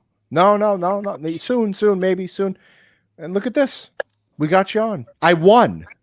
I wasn't even drinking. Do you drink, Paul? Have you been drinking? Just the sweet leaf, huh? Pure leaf raspberry? Love the raspberry. Yeah. No, that stuff's going to creep up on you. Be careful with that. I'm an Avion boy. It's already creeping. But you know what? I need a little bit of juice because to keep things going. He's having the wine. But it's great. Grape juice. Grape juice, right? So this is vodka. I got nothing. I got Bill, sweet air. Yes, Bill, sir. I got a question.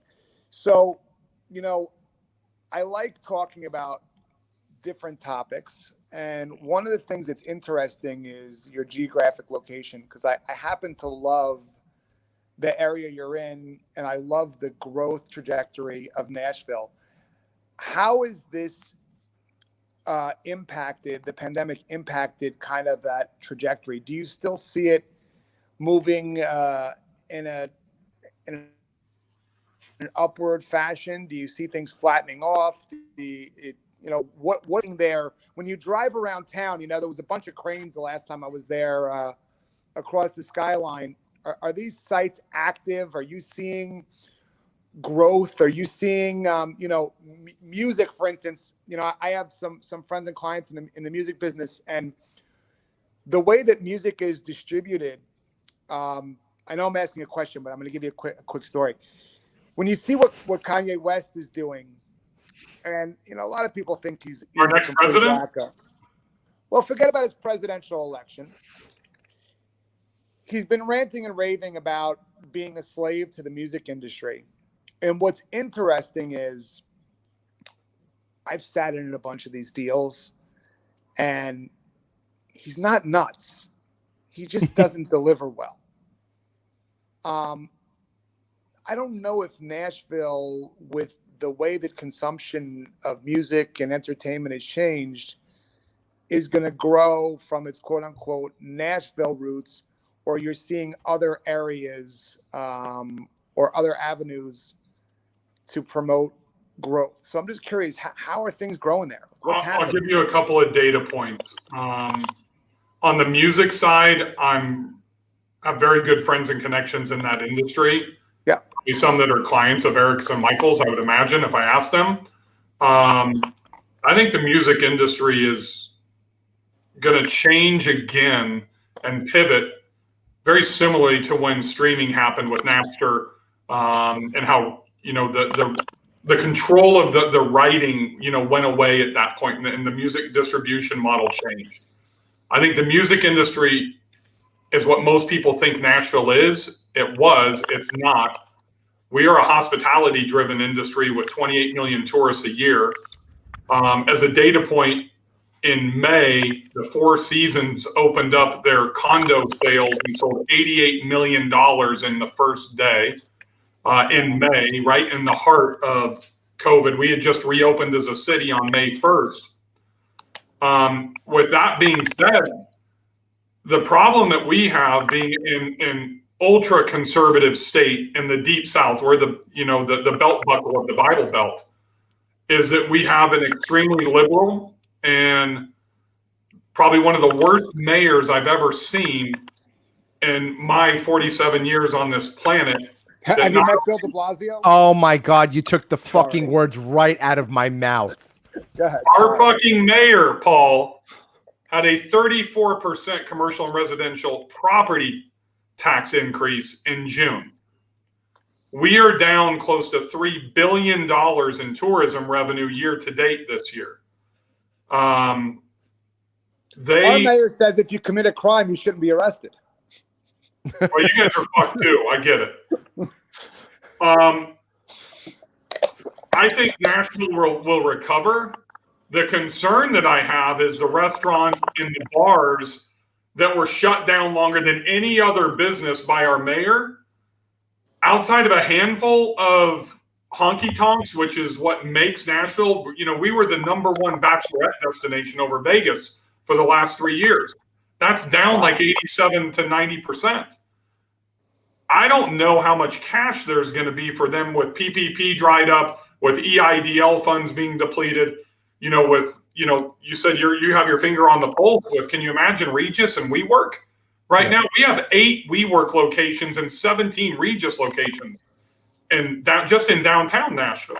They're sucking wind. I didn't even think of how bad Regis is happening right now. I've shut down 2 offices, Michael, and I was a tenant at Regis, and I just stopped paying them. Right. I just stopped paying, and I worked from home. I forgot about Regis completely. So I think Nashville will recover, but I don't think we're going to see 112 people a day moving to Nashville from the likes of New York and Southern California and that type of stuff. Like when Nissan was relocating and Amazon, just opened 400,000 square feet. I think it's going to be tempered a little bit because I think it's going to take a long time, 4 to 5 years, for our hospitality industry to recover, to be honest with you.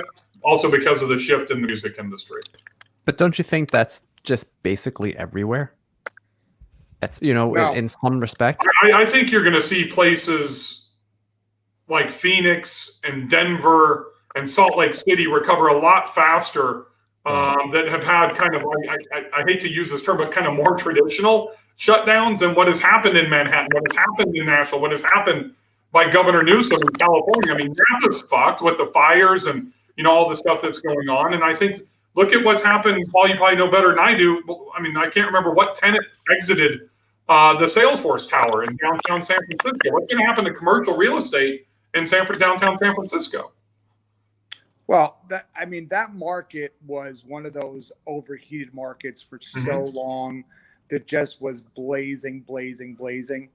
I think, some of the interesting markets that I'm looking at buying real estate for myself is Raleigh, Austin, Texas. Even though they're hot and they've been hot the last couple of years, they're not even close to still where San Francisco and New York are. And people, the real issue with a lot of the states, especially in the North and in California, is people don't want to pay the taxes. My dad always said to me, it's not what it costs to buy. Doesn't matter if you buy $2 million houses. What does it cost to keep? And the cost to keep in some. Where are you, Paulie? Paulie, we lost you. Locales is so intense about the baby boomers retiring. Paulie, rewind. We lost you about 6 seconds there. You got me? We could hear you. Keep freezing. You got to upgrade your fucking Wi-Fi in the house. My Wi-Fi's beautiful. Yeah, you're there. Okay. So what I was saying about beautiful like you, Paulie. Was before beautiful is that they have to make such a return on their money just to cover their taxes. If you're making 3%, your taxes are $25,000 a year, you need $1 million just to breathe. What manufacturing job or union guys got $1 million?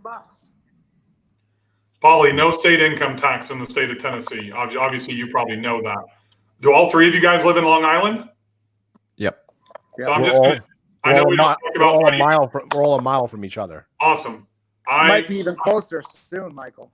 My appraised value on my home, because I just did a refi in July, appraised value is $789,000, or excuse me, assessed value is $789,000. Appraised value is $1.21 million.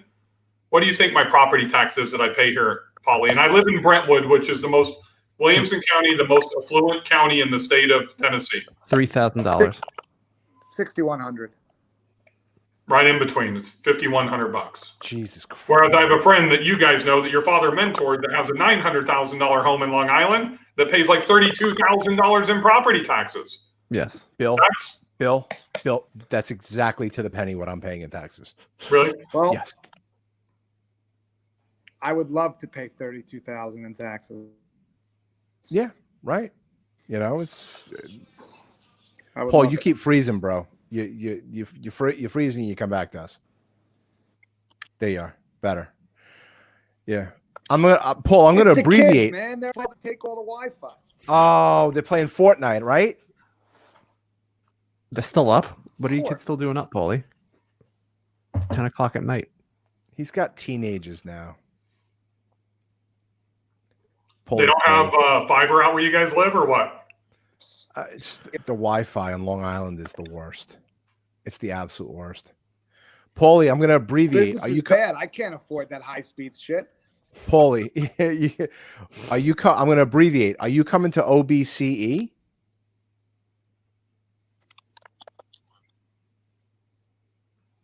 I can't hear you. I can't see you. Are you? Are you in the what? LH. Very Okay. nice. LH. Very nice. Very nice. One of my best friends lives in LH. Very nice. Very nice. Love it. So, fuck. This is our longest podcast, everyone. Does everyone have any more questions or comments for Paulie or Bill or? Is there Eric? still people on? Or I Yeah, thought there was yeah, more. we have about 25 viewers on right now. We've been pretty consistent. We've been between like 25 and 40. I am proud of those people that have been here for the long haul. I Yeah. got to tell you, this has been educational. This has been exciting.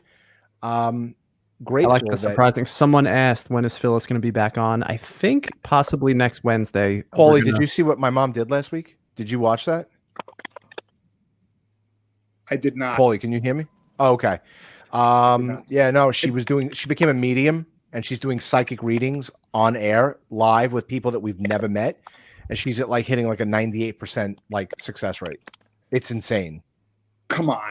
She read Bill. I swear to God. Ollie, I interviewed Phyllis on my podcast maybe 3 weeks ago. I don't even remember, 3 weeks ago probably. Yep. And it was about an hour long. When we got done, she told me that she started asking questions about my mother. And I'm like, what the fuck? Why is this lady asking questions about my mother? Dude, she wasn't 98%. She was like 120%. She nailed everything. And there's nothing on social media or anything about the shit that she knew. And I don't believe in that stuff at all. She is off the rails. It was pretty crazy. And she became this medium. Although I got to tell you one thing though, when you meet her, she's so believable. You just like want like to share a soul with her. She's like, she's like everybody's mom. Like you just want That's to be exactly right. like Phyllis. Can you or like? So she just has one of those personalities that she's unbelievable. She loves both of An you. hour with you, I can totally get that. I don't really give a fuck about playing golf with you guys. I just want to come up there and hang out with Phyllis, to be honest with you. I want to have like a lasagna dinner in her kitchen and just sit there and chat with her for 3 hours. She loves both of you, really and truly. I mean, Listen, get it. She taught us everything we know. Yeah. Our father too, but our mother definitely was our guiding light with everything that we do. We said we're going to start a podcast. She said, "Go get them, boys." Just never even a hesitation for us to do what we're doing. Yeah, she empowers us. She definitely. Michael, she sent me like every one of your books and her books. I by got the way, the 2 box of Okon books. Tim Okon sounds pretty good. Tim Okon, yeah. Tim Rose was with Addison Lee. Now he's with Dolphin in Naples. Let's hang with Mom. We'll bring Mom back. Hopefully, I think tonight Wednesday night she's actually doing psychic lessons. So she has she goes like on a Facebook group and she's honing her skills. So we'll try and get her back on. She needs her own show, like you said earlier. And right now she's going to tell you that podcast. What did you say, Paulie? What was that? Paulie, Right now she's sitting in a room somewhere saying, "Paulie's on the podcast." Seriously. Well, there's no, I don't think there's necessarily such thing as a psychic, but I think that mediumship is a different level, where souls aren't going to tell you something you don't already know, and they can see the writing on the wall with certain things. But there's a difference between being a psychic and I've never had a I don't know if I want to say I never had a true psychic experience, but mediumship and psychic kind of blur those lines. So do you guys sit with her, and is she able to speak to your father? And yeah, I mean, I was we were at my mom's house this morning because we were visiting her for her birthday, and this is the second time that it's happened where we were sitting in her den and I smelled cigar smoke. Like somebody literally sat in front of my face and blew cigar smoke in my face. And it was very clear that my father was visiting us. And that has happened numerous times at her house where I'll all of a sudden smell cigar smoke. I don't smell it anywhere else. My mom does not smoke cigars. But generally speaking, especially when we're having a tough time or we're at a crossroads with BLS or we're at a crossroads with the podcast or just anywhere in our life, we're like, all right, Mom, what's going on? What's everybody saying? And she'll tune in. For everyone's frame of reference, if you want to explore this further, there are amazing mediums out there. Amazing mediums. A gentleman by the name of George Anderson. He is the Cadillac of mediumship. He's coming on the podcast soon. Yeah, we actually got him as a guest on the podcast. He is unbelievable. Thomas John, we had him on the podcast. Unbelievable people. Paulie, do you believe? Do you believe in this shit? I'm a spiritual person. I think I'm probably nervous to do it. I would try it. I want to go to Lilydale. Oh yeah, yep. Lilydale. There was a documentary on HBO. It's this town. It's this little town, and this is the 24 psychics. They live in Lilydale, and you just go from house to house to house and talk to these people that can contact spirit. Really? And, yeah. It's a real town. It's in Pennsylvania or New York or Jersey. It's in New York.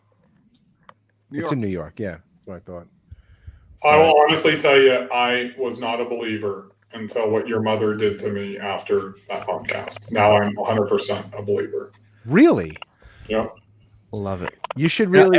Everything happens for a reason. Maybe we met, Bill. Maybe our paths were crossed just so my mom could go and get a message to you. It totally could be. 100%. Now, for people that don't believe, like, we get it, we respect it. It's just something we do believe it. We've had communication with people that have crossed over. Our dad has told us things that nobody on planet Earth would know. Can mediums collaborate together on your podcast site, Phil? Yeah, we were planning that. We were planning that with this guy, Edward. I don't know what his last name is, Michael. Edward Pierce. Yep. Edward Pierce. I'm taking lessons from him. Yeah. You can take lessons. Apparently, everybody has the ability to connect with the other side. Everybody has the ability. It's the gut instinct. It's when all of a sudden you may feel like a thought was put in your head and it wasn't your own thought. That is the other side trying to get messages to you. And but yeah, to answer Bob's question, yeah, we have been throwing around that we were going to have my mom on and maybe somebody like Edward on, because he actually taught my mom how to open herself up to receive messages from the other side. So that's interesting. I'm taking lessons from this guy, and my mom caught on within like 4 sessions. I have like 5 or 6 sessions with this guy, and I'm still not like where I want to be. And he basically says it's like a train, right? And your thoughts are the cars on the train, and you have a thought, but in between the train, there's a little gap, right, that connects the train. And that gap, like I'm sitting here, we'll be sitting and talking, and then all of a sudden I'm gonna hear the name Marianne, right? And I don't know Marianne. I don't know who Marianne is, but I'm gonna hear the name in my mind's eye, the name Marianne, and that spirit connecting with you. And I've done it a few times, like testing people, and I was really, really, really close to the names. Real quick story. We had a guy on a podcast, and we were having it was a travel podcast, and we were talking about travel, and he staffs travel agencies, and we were talking about COVID and all this shit. And then all of a sudden, I hear the name Esmeralda in my head. Okay, like, you know, this guy's name was Nick. All right, and I hear the name Esmeralda in my head. Esmeralda. I'm like, you know, I'm not going to ask this guy in the middle of a fucking podcast, do you know an Esmeralda? He's talking and talking, and he says, my partner Ermelda. And I'm like, did I just connect with spirit? Because like Esmeralda, Ermelda, like there's got to be a connection there, because like I didn't know this guy from a hole in the wall. I've never seen him in my life. But Mike, you never told me this. Oh, I never did. Okay, yeah, but like and Esmeralda came in, but he was talking about his partner Ermelda, and I think I even asked him on a side thing, like, did someone pass on Ermelda's side? And he's like, yeah, something happened, but you know, I swear, Julie, that's the God's honest truth. But like, I don't have enough confidence. My mom comes on, she's like, okay, who's this one and who's that one and what's the name starting with this? You know, I don't have that confidence. I don't even know if I can even get that confidence to be like, yo, I hear you're, you know. I think some people are naturals. Some people are like LeBron James, where they're just really good at what they do. Yeah. And I think some people are naturally open to those things. I personally, I want to be in the worst way, but it's like me going to play in the NBA right now. Like it's just, or you know, me going to play Bethpage Black. That's like me being a psychic. I don't know that I could trust somebody else outside of your mother, to be honest with you, because I also didn't know what she was doing until it was too late. That's exactly how we felt too, because Eric and I go to meetings all the time, and they'll tell us something. I'm like, did they find that out online? Like, or did they research that? Did they see my Twitter account? Like, did they know that I had a book? Did they go to my website? There's certain things that you do that, but when your mom does it, and your mom she's the only woman besides our wives that we actually trust on planet Earth, right? Like when your mom is sitting there on a business, our daughters too, of course. Daughters, it's not even a question. When our mom was sitting on a business call with the head of a studio, and they were saying, and she said, this is a travel manager for a studio. You know, who's Clem? This woman starts bawling her eyes out. Clem's my uncle who just died. And my mom's like, did he wear overalls? Yes, he did. You know, like we were just telling we're the greatest limousine service on planet Earth. We were just telling everyone, you know, we're the best. We have the best cars. We have the best drivers. And it turns into a psychic reading. And it's the greatest thing in the world, because I trust my mother would never go onto Facebook. I trust my mother would never go onto someone's Twitter and go, oh, I see that, you know, you had a mother that passed away, or you had a father that passed away. Like that's not what it is. When she's connecting with spirit, this shit is real. That's it? We're done? We're done talking? Everyone's tired? It's past their bedtime? We're listening to you. You're just going on a rant. Everyone's staring at me like I have two fucking heads. I'm just wondering, what are those things on your shoulders? You know, when you get on the top, I was going to throw this shirt away, and Sharon's like, no, this is a nice shirt. You look like an army general. Hoodie with shoulder pads? Yeah. The shoulder pads. His gorilla shoulders. Gorilla shoulders. Yeah, no, I don't know. They're like this mesh. It's So like listen to me. thing. So listen, I think with that Okon Bros podcast, I got Bill Faeth and Paulie Granito. This is the most odd couple on planet Earth that I could absolutely fucking imagine. We got fucking Mr. Limo guy from fucking Nashville, Tennessee, and we Mr. fucking Paulie, Mr. fucking I shoot a -3 at Mutton Town, Paulie Granito. Well, Mr. fucking stock market. I think we all have one thing in common, and it's definitely golf. -3. -3. I think you shot a -3 when we played together last year. What's your handicap, Paulie? 22. 22. Eric? I have asthma. I don't keep count. I'm not good enough to keep count yet.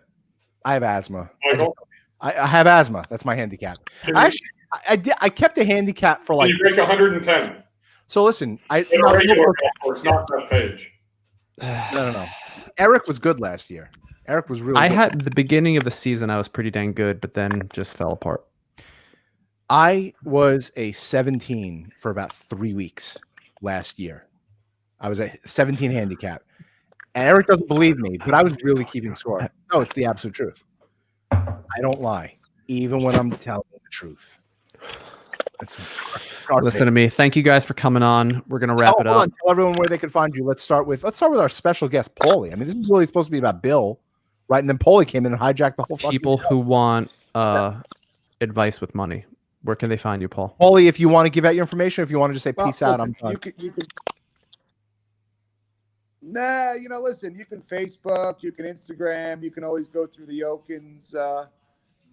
And now Bill, my boy Bill, you can find me through Bill, I guess, right, Bill? Absolutely. Are we friends Anytime. now, Bill? Yeah.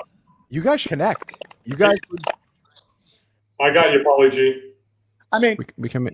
Bill, it's actually really funny. I'm just going to tell you something real quick. I just looked to buy a building outside of Nashville, but I don't think it's a good investment. I'll send it to you offline what I'm looking at. Absolutely. Yeah, I'm gonna connect you guys now via email.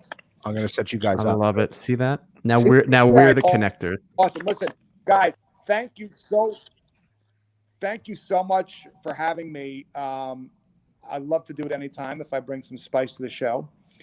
You did. It was Knowledge. fun. You guys really are working your ass off at it. So proud of you guys. Thank you, Paulie. And Bill, where can people find Keep you? up the good work. Bill Faeth, Faeth on Instagram, Twitter, Facebook, BillFaeth.com. I'm accessible, as Paulie was talking about. You guys being accessible, I try to be as accessible as I can to everybody. And as Paulie said, I'm very grateful for you guys to have me on your AMA live broadcast. I love doing the podcast, and kudos to you guys. You guys are doing it right. Thanks for leading by. Thank you, Bill. Everybody, please like, subscribe, comment, and share. Bill, from Really the bottom appreciate it from the if you bottom guys up. can hold on one second. Really appreciate it if you guys can like our YouTube channel and subscribe to Hit our the YouTube channel. subscribe button. Yeah, that would be greatly appreciated, everybody. We love you all. Thank you for tuning in. I just wanted to say special thanks, Bill. Thank you for spending this Wednesday night with us. Grateful. We love you, man. We really do, and we can't wait for this shit to be over so we could really just sit down and hang out and face to face, because Zoom is great and StreamYard is great, but we want to sit down and meet you. And I know we will. The same way. I mean, it's interesting that the paths keep crossing, and then we bring Phyllis into the mix. And now Paulie. And yeah, Paulie, this is how life should be. It is. I agree. And I I agree. can't wait to I'll tell you what we need to do. We need to do a home and home. I'll sharpen up my golf skills. I'll come up there, grab Paulie, let's go play golf wherever. I don't give a shit. And let's go to Luger's, and I want to sit in Phyllis's, family room and have a discussion with her, and then I'll bring you guys down to Nashville and we'll do a home and home. Do the Okon Sounds Bros. magical. The Okon Bros vacation, right? Absolutely. If we can extend this, like, hey, extend in the sitcom or the movie business or whatever it is.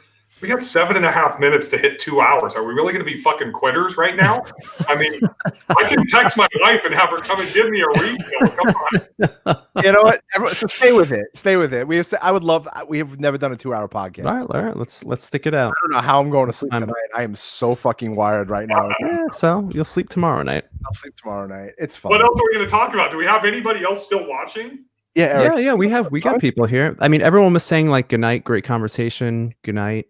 Oh, But so what? no, Everybody- we still have about 20 people left. But Yeah. no, I just got my first like on my first TikTok video that I just put up like an hour ago, just FYI. love it. Who's So, Eric, I'm serious. You need to get Julie? I have. I'm on there. Look up Eric.Okon. I have posted on there, and my post will get anywhere from 150 to 500 views. Tell them about Maybe night, about 18 or 20 likes. tell about my- Nightfall Tales. Tell about Nightfall. No, hold on one second. My son, on the other hand, he posted and he made it on the For You page. really. And it was just him boogieing it out to some. He's the key. He's He's my so cute. kid. Oh my god. Are you finding it, Mike? I'm going to right Yeah, now. he is so cute. I'll tell you what drove me to get back onto TikTok. I had an account for about 4 months, a few years ago when Gary was talking about, TikTok's going to be the next big thing. I had my mastermind group in Phoenix, and I'm sure you guys know who Billy Jinx is. Jet Limousine out there, has a bunch of motor coaches. Sure. Great young operator. Mm-hmm. He showed me his TikTok account, and he has chauffeurs and stuff that are kind of doing videos for his TikTok account. Like 6 of them had over 1 million views. 1 million. Listen to this. Listen to this. This is my nephew, everybody.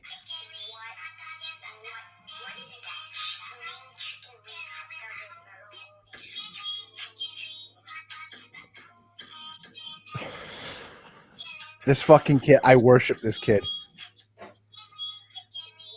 just his eyes don't look like that. He had like a filter on. Yeah. But yeah, no, he started trending. So yeah, he was getting 1 million views. So question, did that convert to anything? Did those 1 million views on TikTok convert to anything for him? I don't know that it converted to anything. I don't know how you would track that. I'm not an expert in TikTok, and he didn't know either. Mm-hmm. But I do believe in like what Gary Vaynerchuk talked about. I think the more eyeballs that we can expose our brand to in a positive way, we're going to have some type of conversion down the road. Because remember, marketers ruin everything, Eric. We always want a conversion. We always want to track the click, track the conversion, all that type of stuff. And a lot of us don't just build brand, invest in brand building. I've been so disappointed lately with the LinkedIn reach. You know, I invested a year, hours and hours and hours a day. 2 years. 2 years I invested on LinkedIn, and the organic reach is like slowly disappearing. Very, very disappointed. I think that's going to happen. I think you're going to have to pay to play at some point and have a small investment behind it. But I mean, look at what's already happened from the monetization. Very true. We talked about when I was on your guys' podcast. I mean, you guys are doing it right. Don't give up. I mean, forget about I'm not. That's a vanity metric, right? Yep. I mean, it's you just need one. You just need one. That's it. Yep. That's all it is, and that's your guys'. That's a huge competitive advantage because everybody else in your industry quits. I got to tell you, I don't get 1,000 likes, I'm done. Bill, I got to tell you, to me, this doesn't feel like work. To Eric and I, like where Paulie says, you know, you're working hard. This is fun, and it wasn't. We joined Facebook to see if we can kind of have that reach on Facebook, and we're literally taking the LinkedIn playbook, literally just moved it right over to Facebook. Right. And there's so phenomenal. much more engagement. LinkedIn was like a fucking mortuary. Right. There was nobody. You were getting a few people, and we actually met some really wonderful people on LinkedIn. But Facebook, oh my God, it's like a carnival. It's like a circus, and everyone's there, and everyone's talking, and there's conversation flowing, and everyone has an opinion, and it's fantastic. What my next goal now is I want to start growing my Okon Bros fan pages. I have them, but I have not been marketing them at all, and I haven't been loading any clips to them just because I've been so focused on doing it under my profiles and my names. But that's my next goal, is to start growing those pages, and it's an uphill battle. And I know that we're not going to be able to really grow it meaningful without putting an investment behind it. You can do it with small investments. $5. Yeah, no, cool I know. I mean, there's this whole strategy that I learned from a gentleman named Dennis Yu, who's one of the top 5 Facebook ads guys. He's based out of Austin, Texas. And it's the $1 a day strategy. And it's take your best content and do it like 5 to 7 times a month, and just put $1 a day to your targeting your ideal buyer, your ideal prospect, whatever you're trying to do to build your community, likes your Facebook page, whatever it is. And because look, at the end of the day, all the algorithms and social, you got to pay to play today.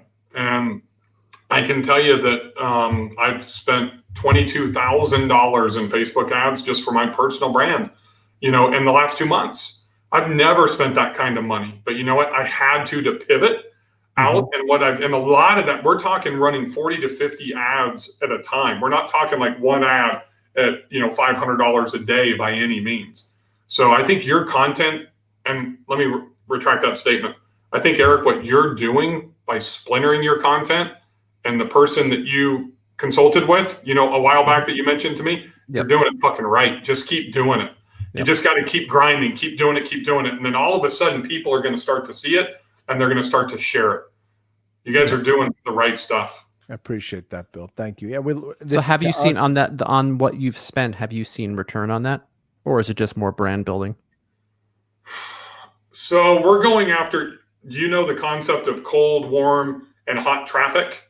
We're building brand on cold traffic. People that don't know who Bill Faeth is. So you got to remember, Bill Faeth is a big deal in the limousine industry. Bill Faeth is not a big deal in the roofing industry, and attorneys, law firms, special services, all that type of stuff, because I've been so niche focused. Right. So I've had to go after that cold traffic and warm them up. I can't sell them something. I'm promoting free content, right? And I don't even care if they like my Facebook page, to be honest with you. I just want them to know that I create value when they see me in their feed. So when I am ready to sell to them, then you know what? They're going to buy. So I can tell you that I've generated $3,000 in revenue on $22,000 in ad spend, and most people would fucking quit. Yep. Right. But because of what I see with the engagement and the value of content and the messages that are coming back from already helping people in different verticals outside the limousine industry, that's a win for me because I believe in the jab, jab, jab, right hook. I believe I got to give before I can ask somebody to buy something from me. So I probably won't really put any type of hardcore press or sell or really a sales funnel for at least probably 3 to 5 more weeks. Right. No, the investment is everything. I mean, we lost money in Vegas for years and we never gave up. And it was year after year after year of just hemorrhaging and losing and losing and hemorrhaging and no one giving me that shot, right? It was that no, going from hotel to hotel, use my limousine service, limousine service. No. And, you know, now we have everything. Somebody in Vegas, somebody in New York, somebody in LA, somebody in Nashville is going to see your podcast. It could be somebody from a hotel. It could be somebody from a movie studio. It could be, you know, my boy 5 houses down, who may be a client of yours, Doc McGee, you know, that sees your podcast and, oh, hey, you know what? Gene's sick of Music Express. He's going to switch to BLS or whatever it is. You know what I mean? You have no idea what's going to happen with that. And I think we've seen it. We've seen it. It's already happened. We've seen that happen firsthand, time and time again, where, you know, the loudest is going to win. The loudest is 100% going to win in the long run. Haters like you had with the guy on the dividers today, and Sure. I believe the more haters you create, that's just affirmation that you're doing it right because they're just jealous of what you're doing. It's awesome. You're gonna reap the benefits. There's no question. You guys are doing it right. We appreciate that. And I want to tell you, the next time I fly down to Orlando with Eric, Sharon, Jen, and all of our children, I'm going to listen to this podcast from start to finish because we officially hit the 2-hour mark. So we'd probably be landing right now. Right. So I would listen to an entire podcast for the 2 hours of our flight. This was amazing. No, I mean, you know, we're at 25 viewers still, so I'm thrilled with that. But come up with conversation, people. I want Eric to stay up for 3 hours. I want Eric to go to bed at 11:30. I want to keep our lives. You know, there's this great a link dinner, and she has like 2 million followers on TikTok. It's called Mayan Gordon. We had her on the show. Unbelievable. She did a 24-hour live stream of blowing glass. She has her brand on TikTok is called World of Glass, and she makes pipes and, you know, figurines with glass. And she blew glass for 24 hours. I would have to have like 18 pee breaks. Yeah, about 3 or 4 years ago, Gary Vaynerchuk did like an 8x8 where he broadcasted live on 8 channels for 8 hours. Yes. I thought that was insane. And I tuned in and out for almost the entire 8 hours, to be honest with you, just to see what would happen. But I can't imagine 24. Eric, pull up some comments. Topic season. Yes, Kirk. So we played last night, Eric, me, and Zachary. And Steve is breaking my chops. Only Steve would has like the balls to say, why go to sleep so early? Eric's in bed by now, everybody. 10:30. Leave me alone, everybody. 10:30. Don't early bird gets the worm. I'm usually asleep by now, and I'm an hour behind you. So early bird gets the worm. So listen, guys. So Eric, me, and Zachary played Warzone, and we couldn't find the entrance to the subway, right? Because like that's the hot new thing in season 6. So Kirk, tell us where we could access. We have to let Zachary know. Yeah, I saw it. It's by those. There's like apartment buildings. Are your ears red hot? My ears are on fire. By the way, this is what we look like. Yeah, this is what I look like, everybody. I know it probably seems like super weird without something on top of my head. Look at this. So for an uneducated viewer here, what the hell is Warzone? What the hell is Warzone? So you're not a gamer. Or what? You're not a gamer. Get off the podcast. Bring Kirk back on. I'm not a gamer. Warzone it's Call of Duty, and it's just we still have it's online multiplayer, and it's an awesome game. It's fun, man. It's a fun game. It's an escape. You don't think about anything. You know, it's a fun game, and we get to do it with our kids. So that's even more fun. Awesome. There's no more comments. Play with Captain Kirk. I'll play with Kirk. You want to get a game right now, Eric? 10:30. You really want to not sleep? You leave me alone. What are the comments you got there? Captain Kirk. Captain Kirk. Kirk, Captain Kirk's limousine from Cleveland, Ohio. Season Haven't played. 6. It was great. Yeah, it was good. It was great. No, we don't have Timothy. He sent this a little while ago, but he like just logged on. But yeah, definitely rewatch it. Thank you. Start it Tim. from the beginning, Timothy. You guys could fire up Call of Duty and see if you can go another 2 hours. I want to start a Broadcast game. it live. I want to start a gaming channel in the worst way. No, you don't. Yes, I do. I want to start a gaming channel in the worst way. I think we would be great at it. We are so bad. No, but it's about the content behind it. It's about us being funny while we're gaming. I think it would be great. I think our wives would kick us out of the house. Serious question. It would be great. Serious question to the 25 people watching. Would you want us to play COD? So we were in Atlanta with Steve Thompson. And you know, if you don't know us, like Michael and I, we're big meat eaters.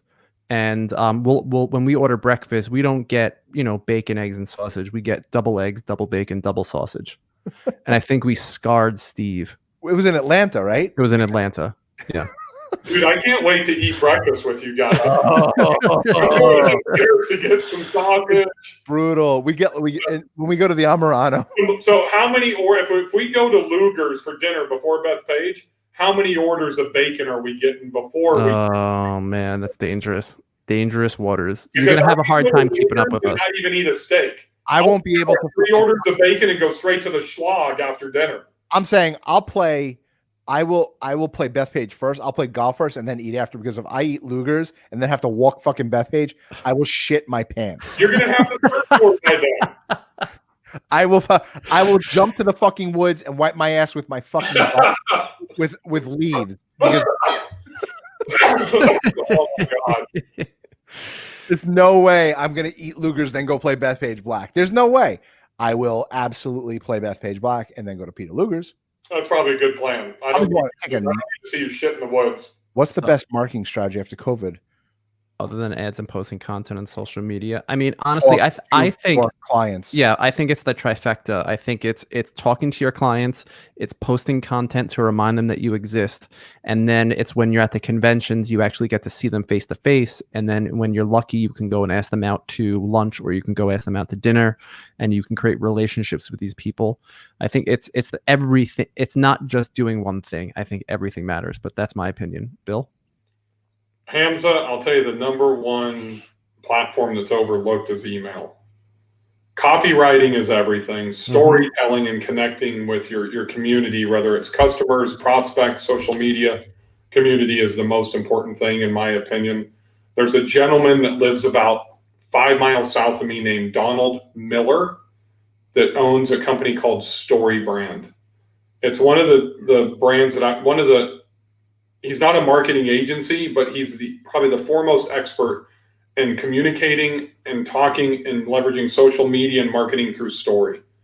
I would highly recommend that you just go to Story Brand, follow him on social, Twitter, whatever you use, Instagram, Facebook, because if you can learn to communicate through story and email, on your website, in your social, and kind of hit that on all channels, as Eric was alluding to, then you're going to win. Because at the end of the day, whoever creates the most engaging content that ties into your ideal buyer is going to win. There's no question. You know, and always the $64,000 question is, what content do you create? What content are we creating? We're just being ourselves.